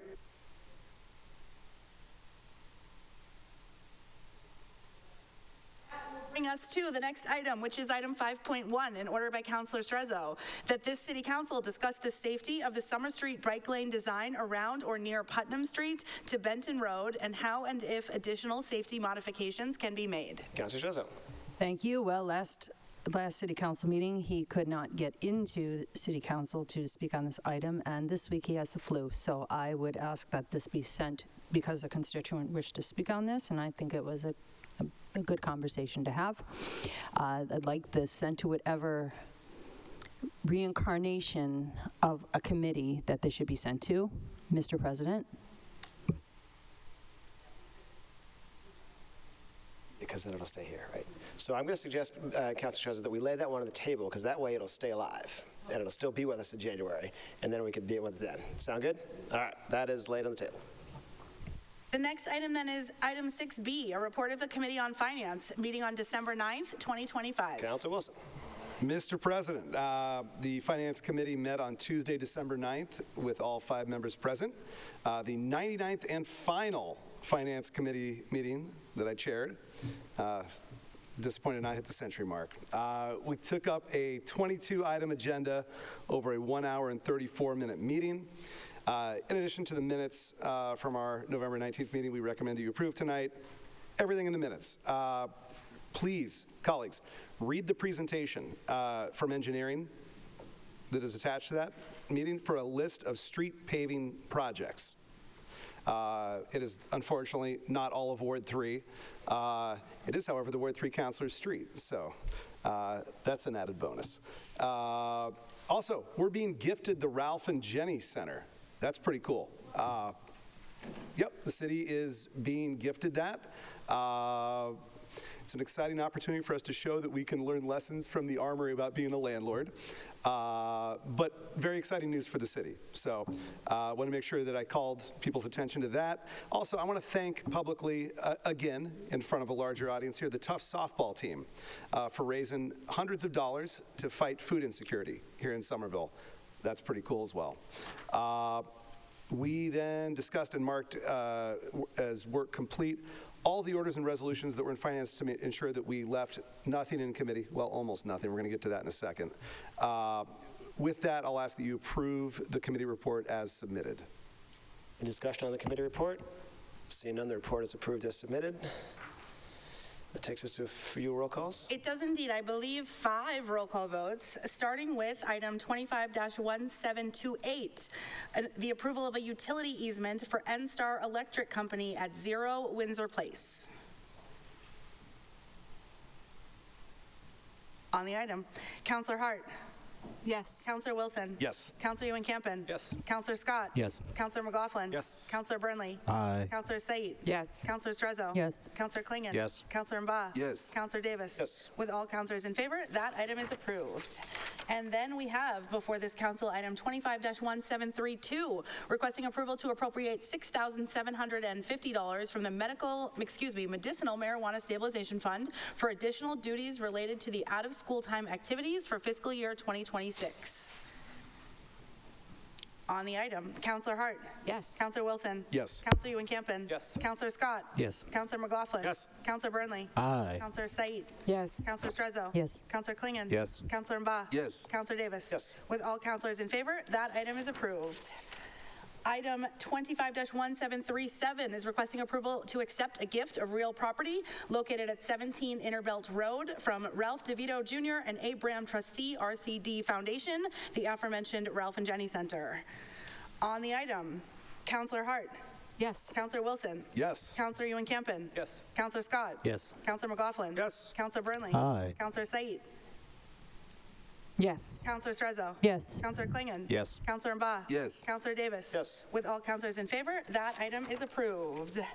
Item 25-1742 is the authorization to borrow $3,057,826 in a bond and appropriate the same amount for the fiscal year 2026 street resurfacing program. On the item, Counselor Hart? Yes. Counselor Wilson? Yes. Counselor Ewan Campen?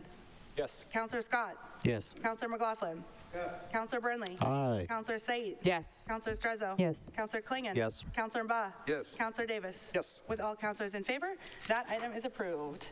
And item 25-1743 is requesting approval to appropriate $3 million from the Street Reconstruction and Resurfacing Stabilization Fund for the fiscal year 2026 street resurfacing program. On the item, Counselor Hart?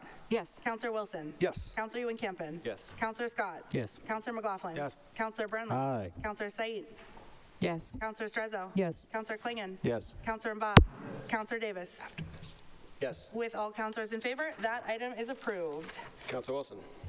Mr. President, I'm going to move to discharge from committee 2 items that remain in finance due to an issue with the agenda for Tuesday's meeting. Those are IDs number 25-1745 and 25-1746, in order to take those up tonight.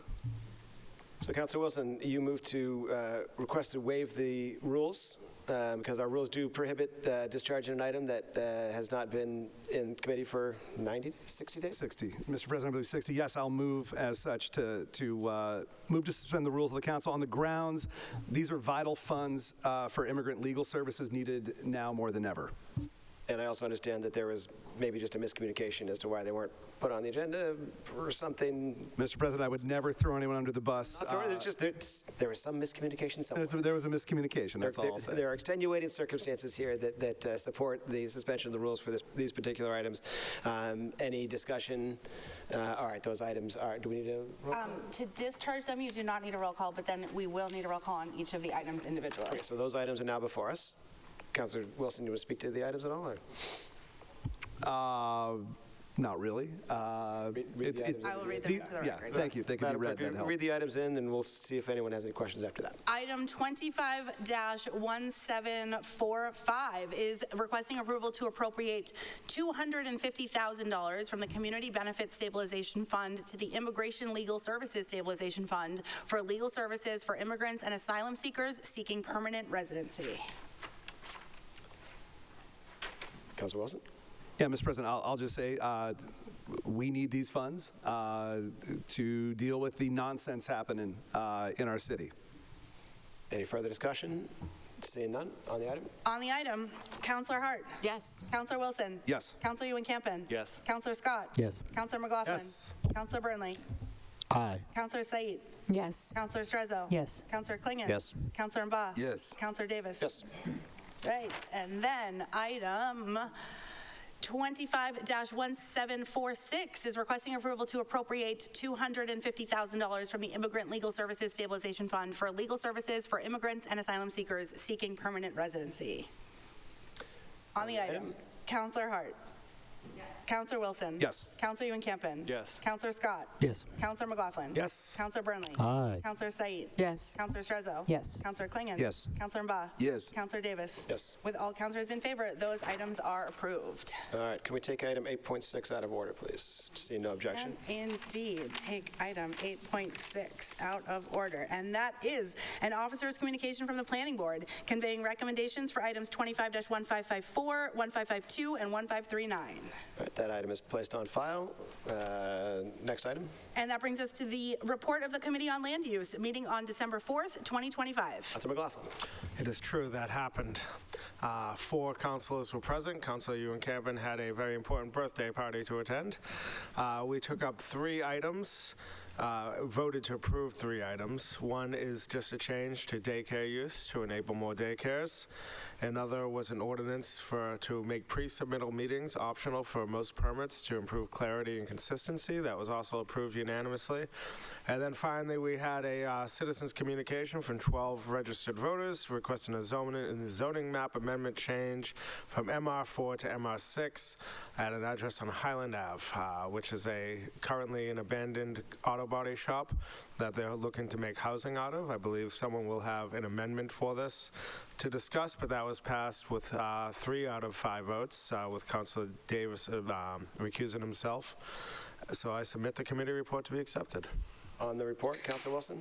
Yeah, Mr. President, I'll move to sever item 6C3 from that committee report with the intention of making an amendment to that item. Any objection to severing that item? Seeing none, that item is severed. On the remainder of the report?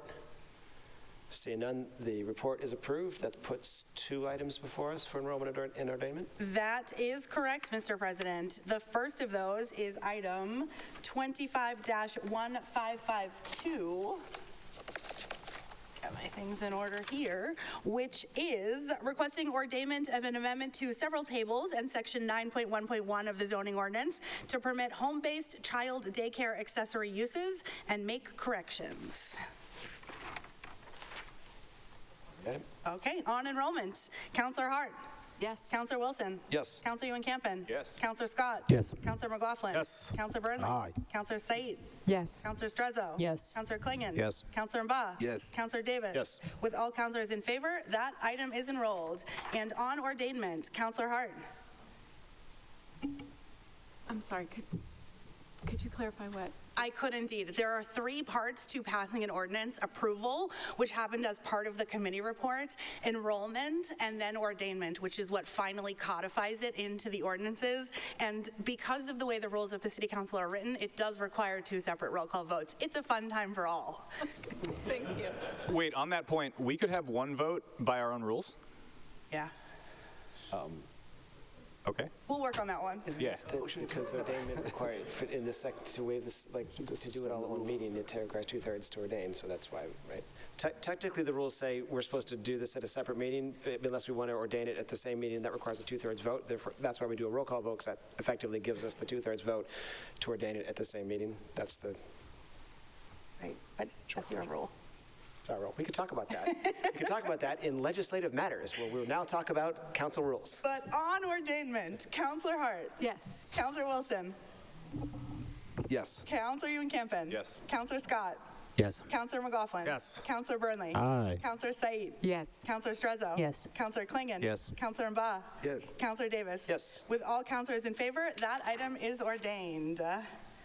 All right, and then we have item 25-1554, ordainment of an amendment to several sections of the zoning ordinance to make pre-submittal meetings optional for most permits and to improve clarity and consistency. On enrollment, Councilor Hart. Yes. Councilor Wilson. Yes. Councilor Ewan-Campen. Councilor Scott. Yes. Councilor McLaughlin. Yes. Councilor Burnley. Aye. Councilor Said. Yes. Councilor Strezzo. Yes. Councilor Klingon. Yes. Councilor Mba. Yes. Councilor Davis. Yes. With all councilors in favor, that item is enrolled. On ordainment? And on ordainment, Councilor Hart. Yes. Councilor Wilson. Yes. Councilor Ewan-Campen. Yes. Councilor Scott. Yes. Councilor McLaughlin. Yes. Councilor Burnley. Aye. Councilor Said. Yes. Councilor Strezzo. Yes. Councilor Klingon. Yes. Councilor Mba. Councilor Davis. Yes. With all councilors in favor, that item is ordained. All right, that leaves 1 item before us from the, that was severed. I'm recused from this item, so I'll ask the Vice President to take the chair.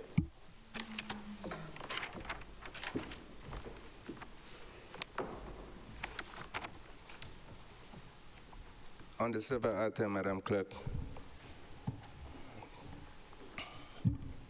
Mr. President, I'll move to amend this item by striking comma and 110 Willow Avenue, MR4 to MR6. Just to bring this in line with the Planning Board's recommendation, including this parcel definitely seems strange. There were questions about this, as I recall, when it was explained to us. After speaking to planning, there's a lot of interest in this site, and I think there should be a much better process with more thought given to that specific site rather than just tacking it on to another upzoning. So, Madam Clerk, did you get the So the amendment is to strike and 110 Willow Ave, MR4 to MR6. on that motion, Councilor Ewan Campbell? Thank you, Mr. President. I'm supportive of this, and just to clarify, this is is it Eversource? Right, there's one of the, it's irrelevant to what the proponent was actually bringing to the council. They just kind of tacked on this other property, and they respectfully had a kind of squishy explanation for why. I agree with this, and through you, I'll just ask, you've discussed this with the planning department, I know. Just want to confirm that on the record. I'm supportive of it. Councilor Wilson? Mr. President, on that point, and the planning board confirmed they had subsequently spoken to Eversource about this. So I think this is, from everything that I've observed, everything that, all the conversation I've had, this is the best path forward, in the interest of doing something better with that site. Any other comment? So should we just approve that? So approve the amendment first. So the amendment is approved, barring any objection. And then you have to approve the item as amended. So on the item? On the item as amended. On the item? Motion to approve, if needed. As amended. As amended. So the item is approved. As amended. And then on enrollment, Counselor Hart. Yes. Counselor Wilson. Yes. Counselor Ewan Campen. Yes. Counselor Scott. Yes. Counselor McLaughlin. Yes. Counselor Burnley. Aye. Counselor Said. Yes. Counselor Strezzo. Yes. Counselor Klingon. Yes. Counselor Mba. Yes. Counselor Davis is recused. With 10 counselors in favor and 1 recused, that item is enrolled as amended. And on ordainment, Counselor Hart.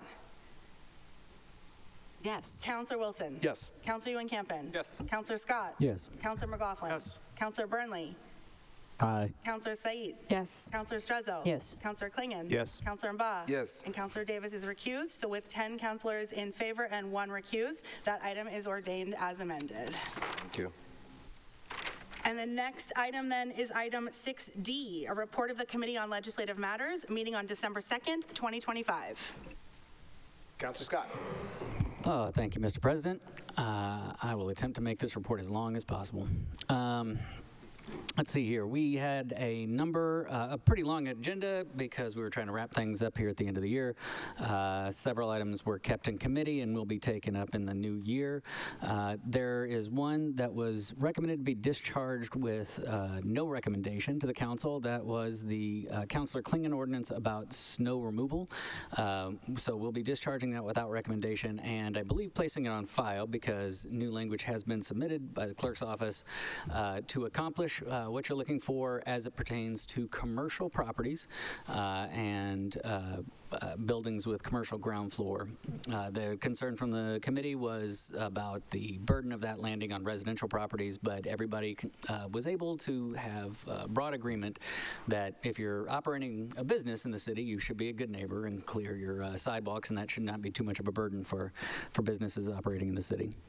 So that will be up after approval of the report.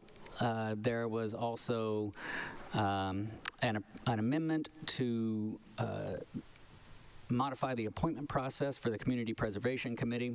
It was a fairly minor adjustment that's going to allow the body to continue to function by allowing folks to serve out partial terms that they are appointed to. There's a lot of turnover on these committees.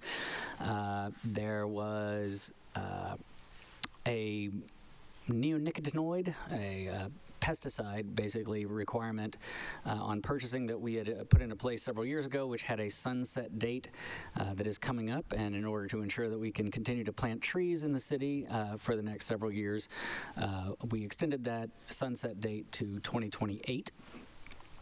And then there were a change to the rules of the city charter, just updating to match the new charter that has been passed. And then we reviewed several surveillance technology impact reports. Some of them are being kept in committee because there were some edits requested by some members who care very much about the words. And one of them is being recommended to be approved. So with that, I request that the committee report be accepted as submitted.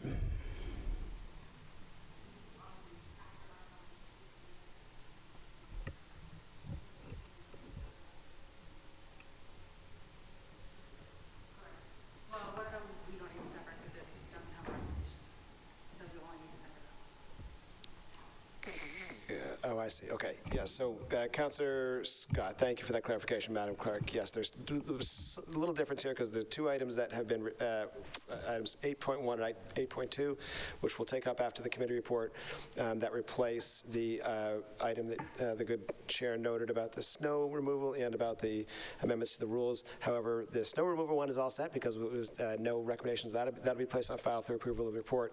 But Councillor Scott, you moved to sever item 25 is that the one? Nope. 25-1676, and with the intent that that be placed on file. Do I have that correct? I most certainly do, Very Mr. well. Chair. On that motion, Councillor Klingon, on the motion? On the report itself, after. All right, let's get to the motion to sever the item. So, see no objection, that item is severed. On the report, Councillor Klingon. Thank you, Mr. President. Through you to the good chair. So we don't want the curb cuts. We don't want curb cuts shoveled. To the president, we absolutely do, and I was personally supportive of it, but it was the will of the committee in order to move forward with something that would provide some relief for this winter season, that they were comfortable passing it with that restriction of it simply being to commercial properties, but I can let my colleagues discuss about that. Fortunately, this is what we could get past. Through you, Mr. President, I'm just curious. I feel like I put the language in there just to really make it clear, but I think it might even already be a ticketable offense as it is now. So basically, we're now just, I don't know if we're ticketing for it, but I believe based on we could be ticketing for it right now. So I really wanted to emphasize to people that if they do live on a corner, that curb cut is their responsibility. Like, instead of just kind of making that L shape and going around and thinking somebody's going to magically come and clear that curb cut, we're now sending the message like, don't clear the curb cuts. So I don't know, maybe I'm wrong, but I just thought that this was a way to, because everyone's always asking whose responsibility are the curb cuts. Okay, I mean, if that's the will of the committee, that's fine. Can I suggest, Councillor Klingon, that we am absolutely happy to allow the discussion. The replacement item is 8.1, so the approval of the report will have no bearing on that item.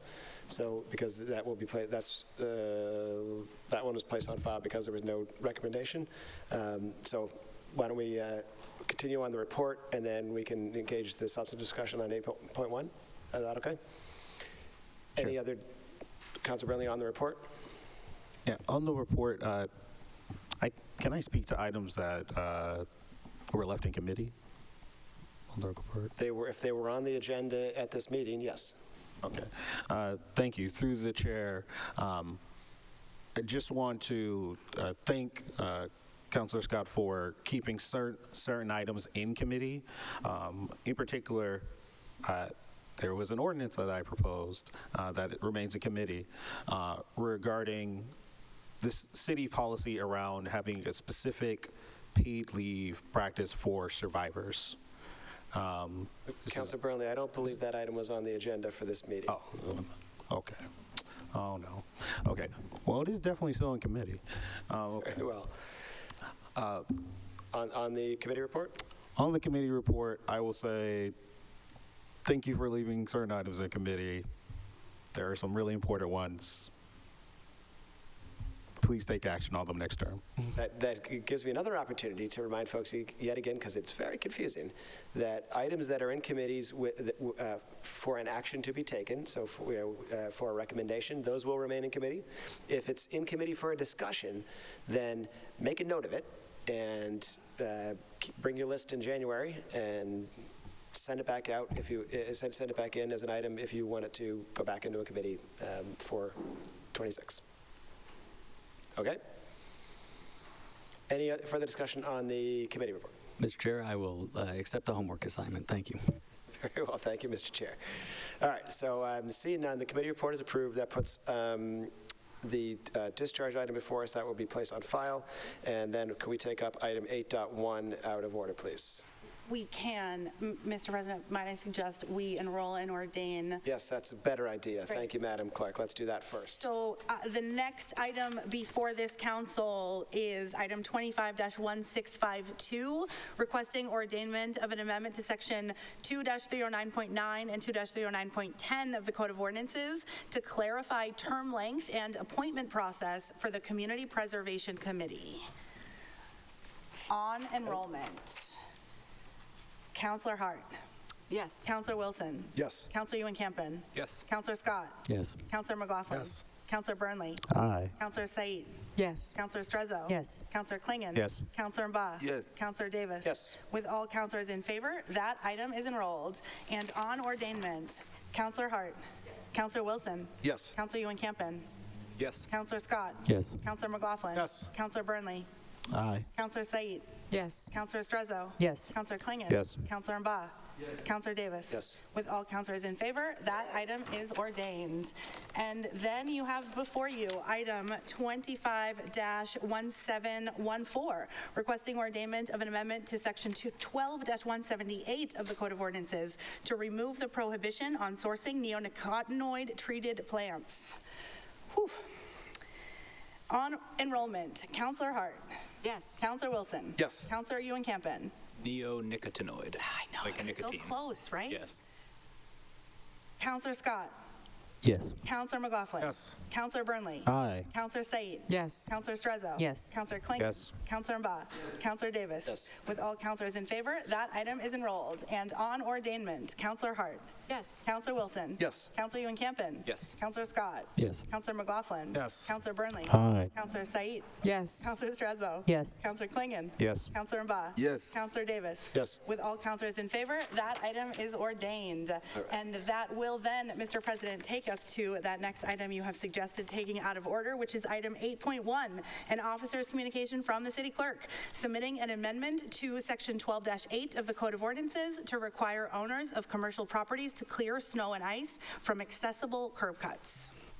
Thank you, Madam Clerk. And just to be clear, if I may, the item, the amendment in 8.1 includes the clarification that it includes the existing snow clearance ordinance and the addition, and then the addition of the curb cuts as it applies to commercial properties and mixed-use properties with commercial on the ground floor. Correct?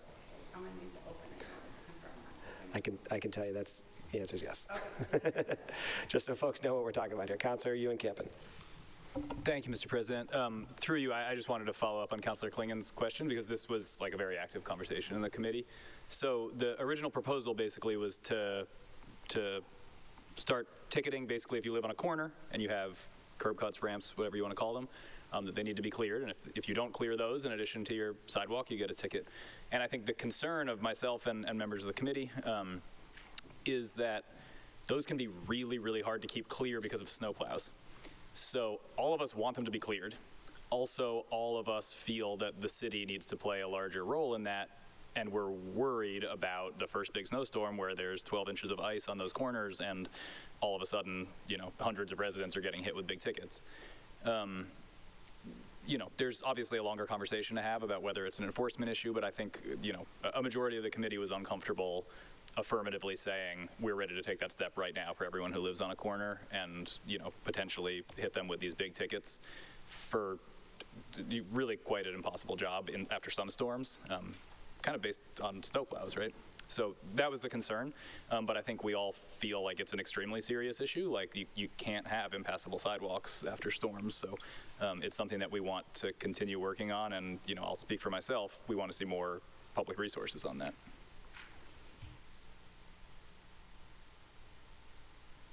Further discussion? Councilor Bach, can you take the chair?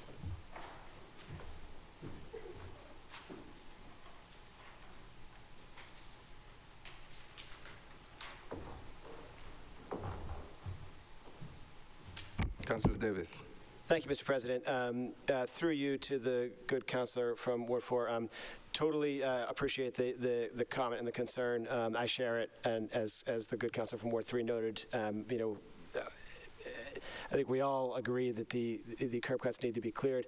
The law office did provide some references to the state laws and guidance on this issue, and my read is that you're probably right, that our existing law should be interpreted as meaning that the sidewalk includes the curb cuts, so point A. But it was also clear that the obligation to clear sidewalks and which includes curb cuts, is the city's, but that can be delegated. And a point that I made in the committee meeting is as the good councilor from Ward 3 noted, I believe the city needs to be more involved in that process because it can be so difficult to clear a massive snowplow glacier.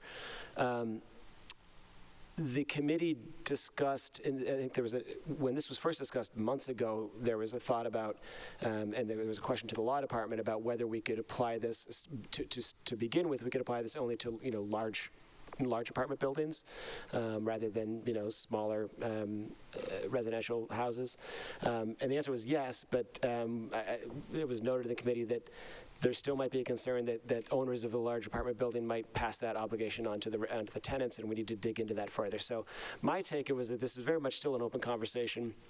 We need to figure out a way to strike a balance here between absolutely making sure that our sidewalks and public ways are passable for everyone, no matter how they, what their mobility status is. For those who are, for those of us who are temporarily able-bodied and can climb over, that might work, but for the rest of us, it doesn't. And so, this was a suggestion to, at the very least, we can right now agree that if it's a commercial property, let's be clear and make sure they do it, and then let's come back to the conversation and dig deeper into how we can continue to address the problem. So I wanted to add that note that my take, at least, was that this was a starting point, and we want to come back to this because I agree this is still not a satisfactory ultimate solution.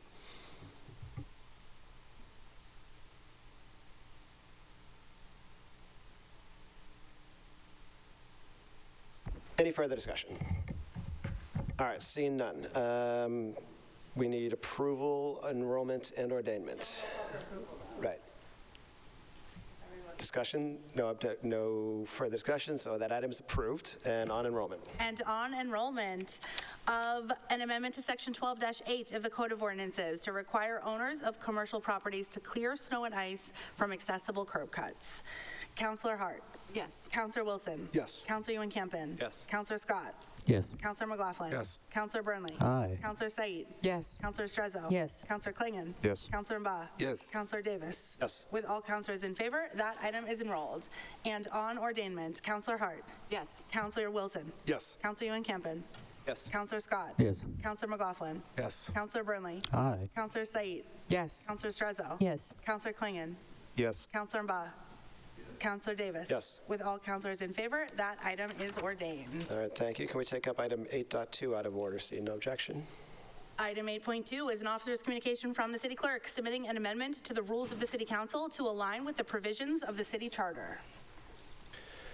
And just for clarification, for those who maybe don't have it in front of us, this is effectively the same item that was before the committee, just with some clarity on a temporary replacement of the clerk. That's not even the right word. We have the duties of the clerk when they could be delegated. Substantively, the intent is the same. So, any discussion, any concerns, questions on that? All right, seeing none, that item is approved. Does need a roll call vote. For approval.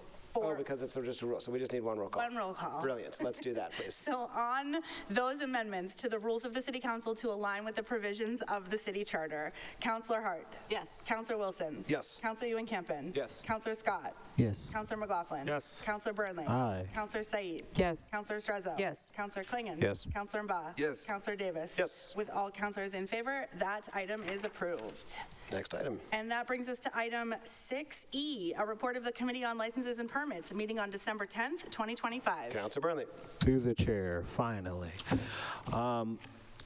We met last night for about approximately 50 minutes. All members of the committee were present. We took up 3 items that did not require a public hearing, and each item had representatives from either Comcast or Eversource, as well as members of the public. Each was a contested item, but we had a very cordial meeting in which compromises were made, communication was established between residents and utility companies, and one item was held in committee for further communication to establish what would be happening on Warwick Street. With that, I'd like to submit the report as submitted. On the report? All right, that is approved. Mr. President, I just wanted to say thank you for the chair. This was, one of these was something that I had sent into committee, and it's just, I don't think it gets said enough how much it means to residents to be able to say, hey, this sucks, and have people reach out and help. And so thank you, Councilor Burnley.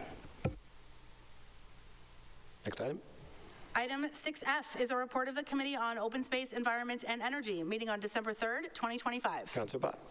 Thank you, Mr. Chair. This is the last time you hear the word open space, environment, and energy. so it will be sustainability and infrastructure. So the Committee on Open Space met last week, December 3rd. I will mostly focus on one key aspect of the report, which is around Greentown Lab. But so first, the Director of Public Space and Urban Forestry presented 2 completed plans.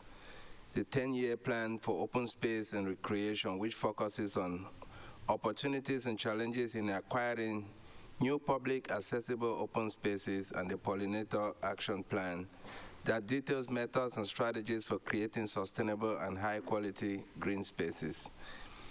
And secondly, the committee received an update report from the Director of Economic Development on the impact of Greentown Labs on cities' progress in clean energy sector. This report was a timely look at how Greentown has been growing in importance for the past 10 years, but may now be impacted by the regional economic downturn and changes in federal policies, on clean energy.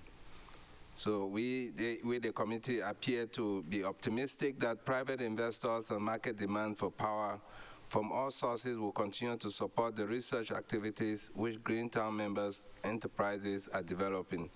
The startup companies are involved in a wide range of technologies and in all areas of power supply, including work to make traditional fuel-generated power and operation of the grid cleaner and more efficient. Some of it, therefore, can expect that Greentown will continue to generate new activity and keep the city as a leading center for energy research.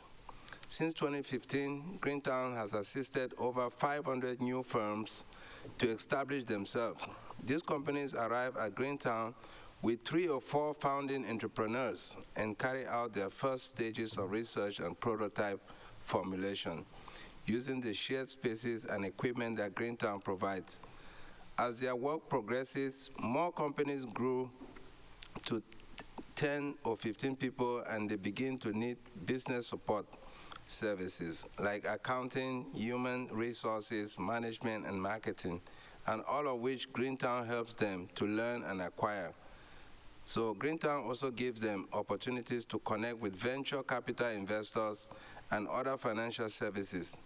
Finally, when they reach the size of 15 to 20 employees, the companies are ready to graduate from Greentown, either to enter next-level accelerator programs such as SummerNova or begin to operate independently with their own leased spaces.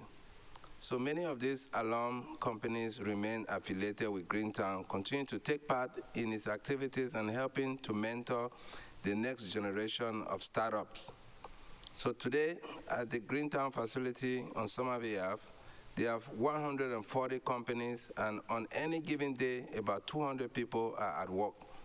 They bring in a steady flow of new investment capital, some of which is spent to cover payroll and buy supplies and services from local small businesses in the city. One aspect of the Greentown experience of importance for the city is the way in which its graduate enterprises have made their relocation decisions. When they are ready to expand, a small number of what is going Anyway, it's so detailed, but no, Greentown, the bottom line is, they're thriving. We wanted to look at the gaps and the opportunity and how the city can support Greentown Lab. And actually, it was so timely that after that report, there was an article in the Boston Globe, because most of us were at Sublime when they opened.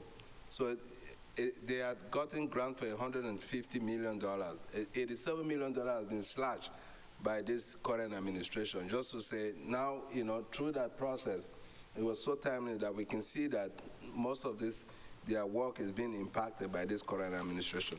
So I want to belabor you guys. It's late, but it's a very rich report, and we will continue to engage with Greentown Lab as we evolve. So I ask that this committee report be accepted as submitted, Mr. President. All right, seeing no discussion, item is approved. Item 6G is a report of the Special Committee on Rodent Issues, meeting on December 1st, 2025. This committee meets so I literally don't even know who the chair is. Councilor Wilson. Mr. President, the Rodent Issues Special Committee met for the final time ever, apparently, on Monday, December 1st, with all 3 members present. Over the course of a 37-minute meeting, we got the fourth quarter update presentation from the city staff, which explained that we have eradicated rats in the city, which is why the committee doesn't need to meet anymore. No, it's important. That's why we did this. We wanted to just explain what we're doing about education, enforcement, mitigation, all that good stuff. I encourage people to watch it. So with that, I ask that you approve the committee report as submitted. For anyone who's tuning in just for that committee report because they care about the city's approach to the rodent problem, tune in next year to the Public Health and Public Safety Committee, where these issues will be discussed. Councilor Brentley. Thank you. Through the chair, I just add, in particular, at this meeting, we started with an update about hormonal birth control for rats. So we are trying innovative processes. Check it out. Some of the rats came in multiple times, we heard, to get their birth control, which is certainly not a sentence I thought I would say when I ran for office. Councilor Wilson. Mr. President, it's late, so I'll just say maybe next year we'll get an update on the Plan B for rats. Next item. That item is approved. Item 6H is a report of the Special Committee on School Building Facilities and Maintenance, meeting on December 8th, 2025. Councilor Klingon.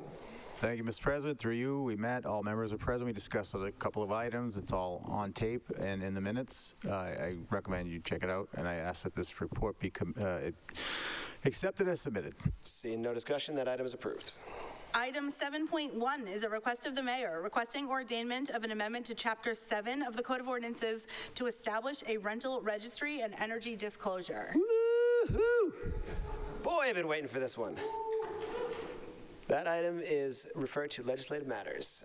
Yes. Discussion? No? All right. It's very late. Yep. I'm just really thrilled. It's been, we've been for a long time. I was just checking my notes today. The last meeting we had was November of 2024. So we have been waiting for this for a long time. So I will say I've had countless additional conversations about this item that it never made it to committee, just hoping that it would get to committee. So I'm very happy, and I'm very grateful to everyone in the administration who worked hard to get this to us. I can't wait to dig into it. Thank you. Item 7.7 is a request of the mayor requesting approval to accept and expend a $65,000 grant with no new match required from the Massachusetts Executive Office of Public Safety and Security to the Police Department for the Municipal Road Safety Program. Councilor Wilson. Mr. President, I think this sounds like a great way for next year's Finance Committee to cut their teeth in January, so I ask that you send this to committee. Hear, hear. That item is referred to Finance. Item 7.9 is a request of the mayor requesting confirmation of the... Councilor Campen. Thank you, Mr. President. I move to approve this item and to waive the readings of 7:10 to 7:12. Pretty much waive the reading of this item, too, since I interrupted the clerk. Yes, we'll waive the reading of 7:9 as well. 7:9 to 7:12, and approve them all. Any discussion? Seeing none, those items are approved. Item 7.13 is a communication of the mayor conveying a memorandum regarding implementation of the prison labor prohibition ordinance. Councilor Scott. Thank you, Mr. President. Just as a brief summary, this is returning to an ordinance I'm very proud of this council passing several years ago, prohibiting the use of prison labor. I was contacted by a member of the media who had been investigating some prison labor services and found City of Somerville on their purchasing list. It was a very small purchase for a number of signs. It was an oversight. Department heads are being encouraged and re-educated on this, and the administration has provided this helpful memo to point us to how we can tighten it up even more in the future. So this will also go on my homework list, Mr. President, but I just want to let you know that I take this as a very nice sign of good faith from the administration, and just proof that, as has been said several times tonight, we are really all pulling in the same direction on these things. Thank you. That item is placed on file. Item 8.3 is an officer's communication from the city attorney conveying the response to item 25-1715, Osnat Hoffman's open meeting law complaint of November 16th, 2025. That item is placed on file. Item 8.5 is an officer's communication from the Director of Infrastructure and Asset Management conveying a memorandum regarding recommendations related to Water and Sewer Department restructuring. Councilor Wilson. Mr. President, if you haven't looked at this, I'd encourage people to look at it. I'll just say also, restructuring, I'm going to predict that's a buzzword you're going to hear a lot in 2026. Councilor Strezzo. Thank you. What is the action item on this? Is there a plan for this to be approved tonight, or we're going to send this to committee? Councilor Strezzo, this is not an item that the council would approve. It's simply a memo with some recommendations, and my intent would be to place it on file. I assume we'll be hearing either through administrative code changes or otherwise related requests in the new year. On that, yes. Through you to Councilor Wilson, I have some questions and concerns about the billing consolidation office. Are there plans to outsource the billing or keep it in-house in Somerville? Also, I'm sure, colleagues, we are all aware that we all get concerns from constituents about the lack of accessibility of getting to a billing department with water bills or being able to actually reach someone. So I have a lot of concerns of what exactly this restructuring, how are they considering the forward-facing services to the city with this? And also, in addition to that, what are the plans for office? Where would that be? Are you consolidating offices as well, et cetera? Councilor Wilson. Mr. President, I would encourage everyone to read the communication. It answers a lot of those questions. The main takeaway, it brings water and sewer basically under the IAM, Infrastructure and Asset Management umbrella. Thank you. I read it. What I'm saying is that, yes, I get that. And these were not actually planned to be answered tonight. What I'm saying is that what are the tiny, minute decisions? What exactly with billing? Yes, there's a nice little tree there, but where are the actual employees going to be housed? Are they going to be in the same office? Are they going to be moved, or are they going to be the additional plans to that? Those are the deeper questions that don't have to be answered tonight, but that I have questions about in the new year. Okay. All right, see no further discussion. That item is placed on file. That brings us to item 9.1. Councilor Burnley.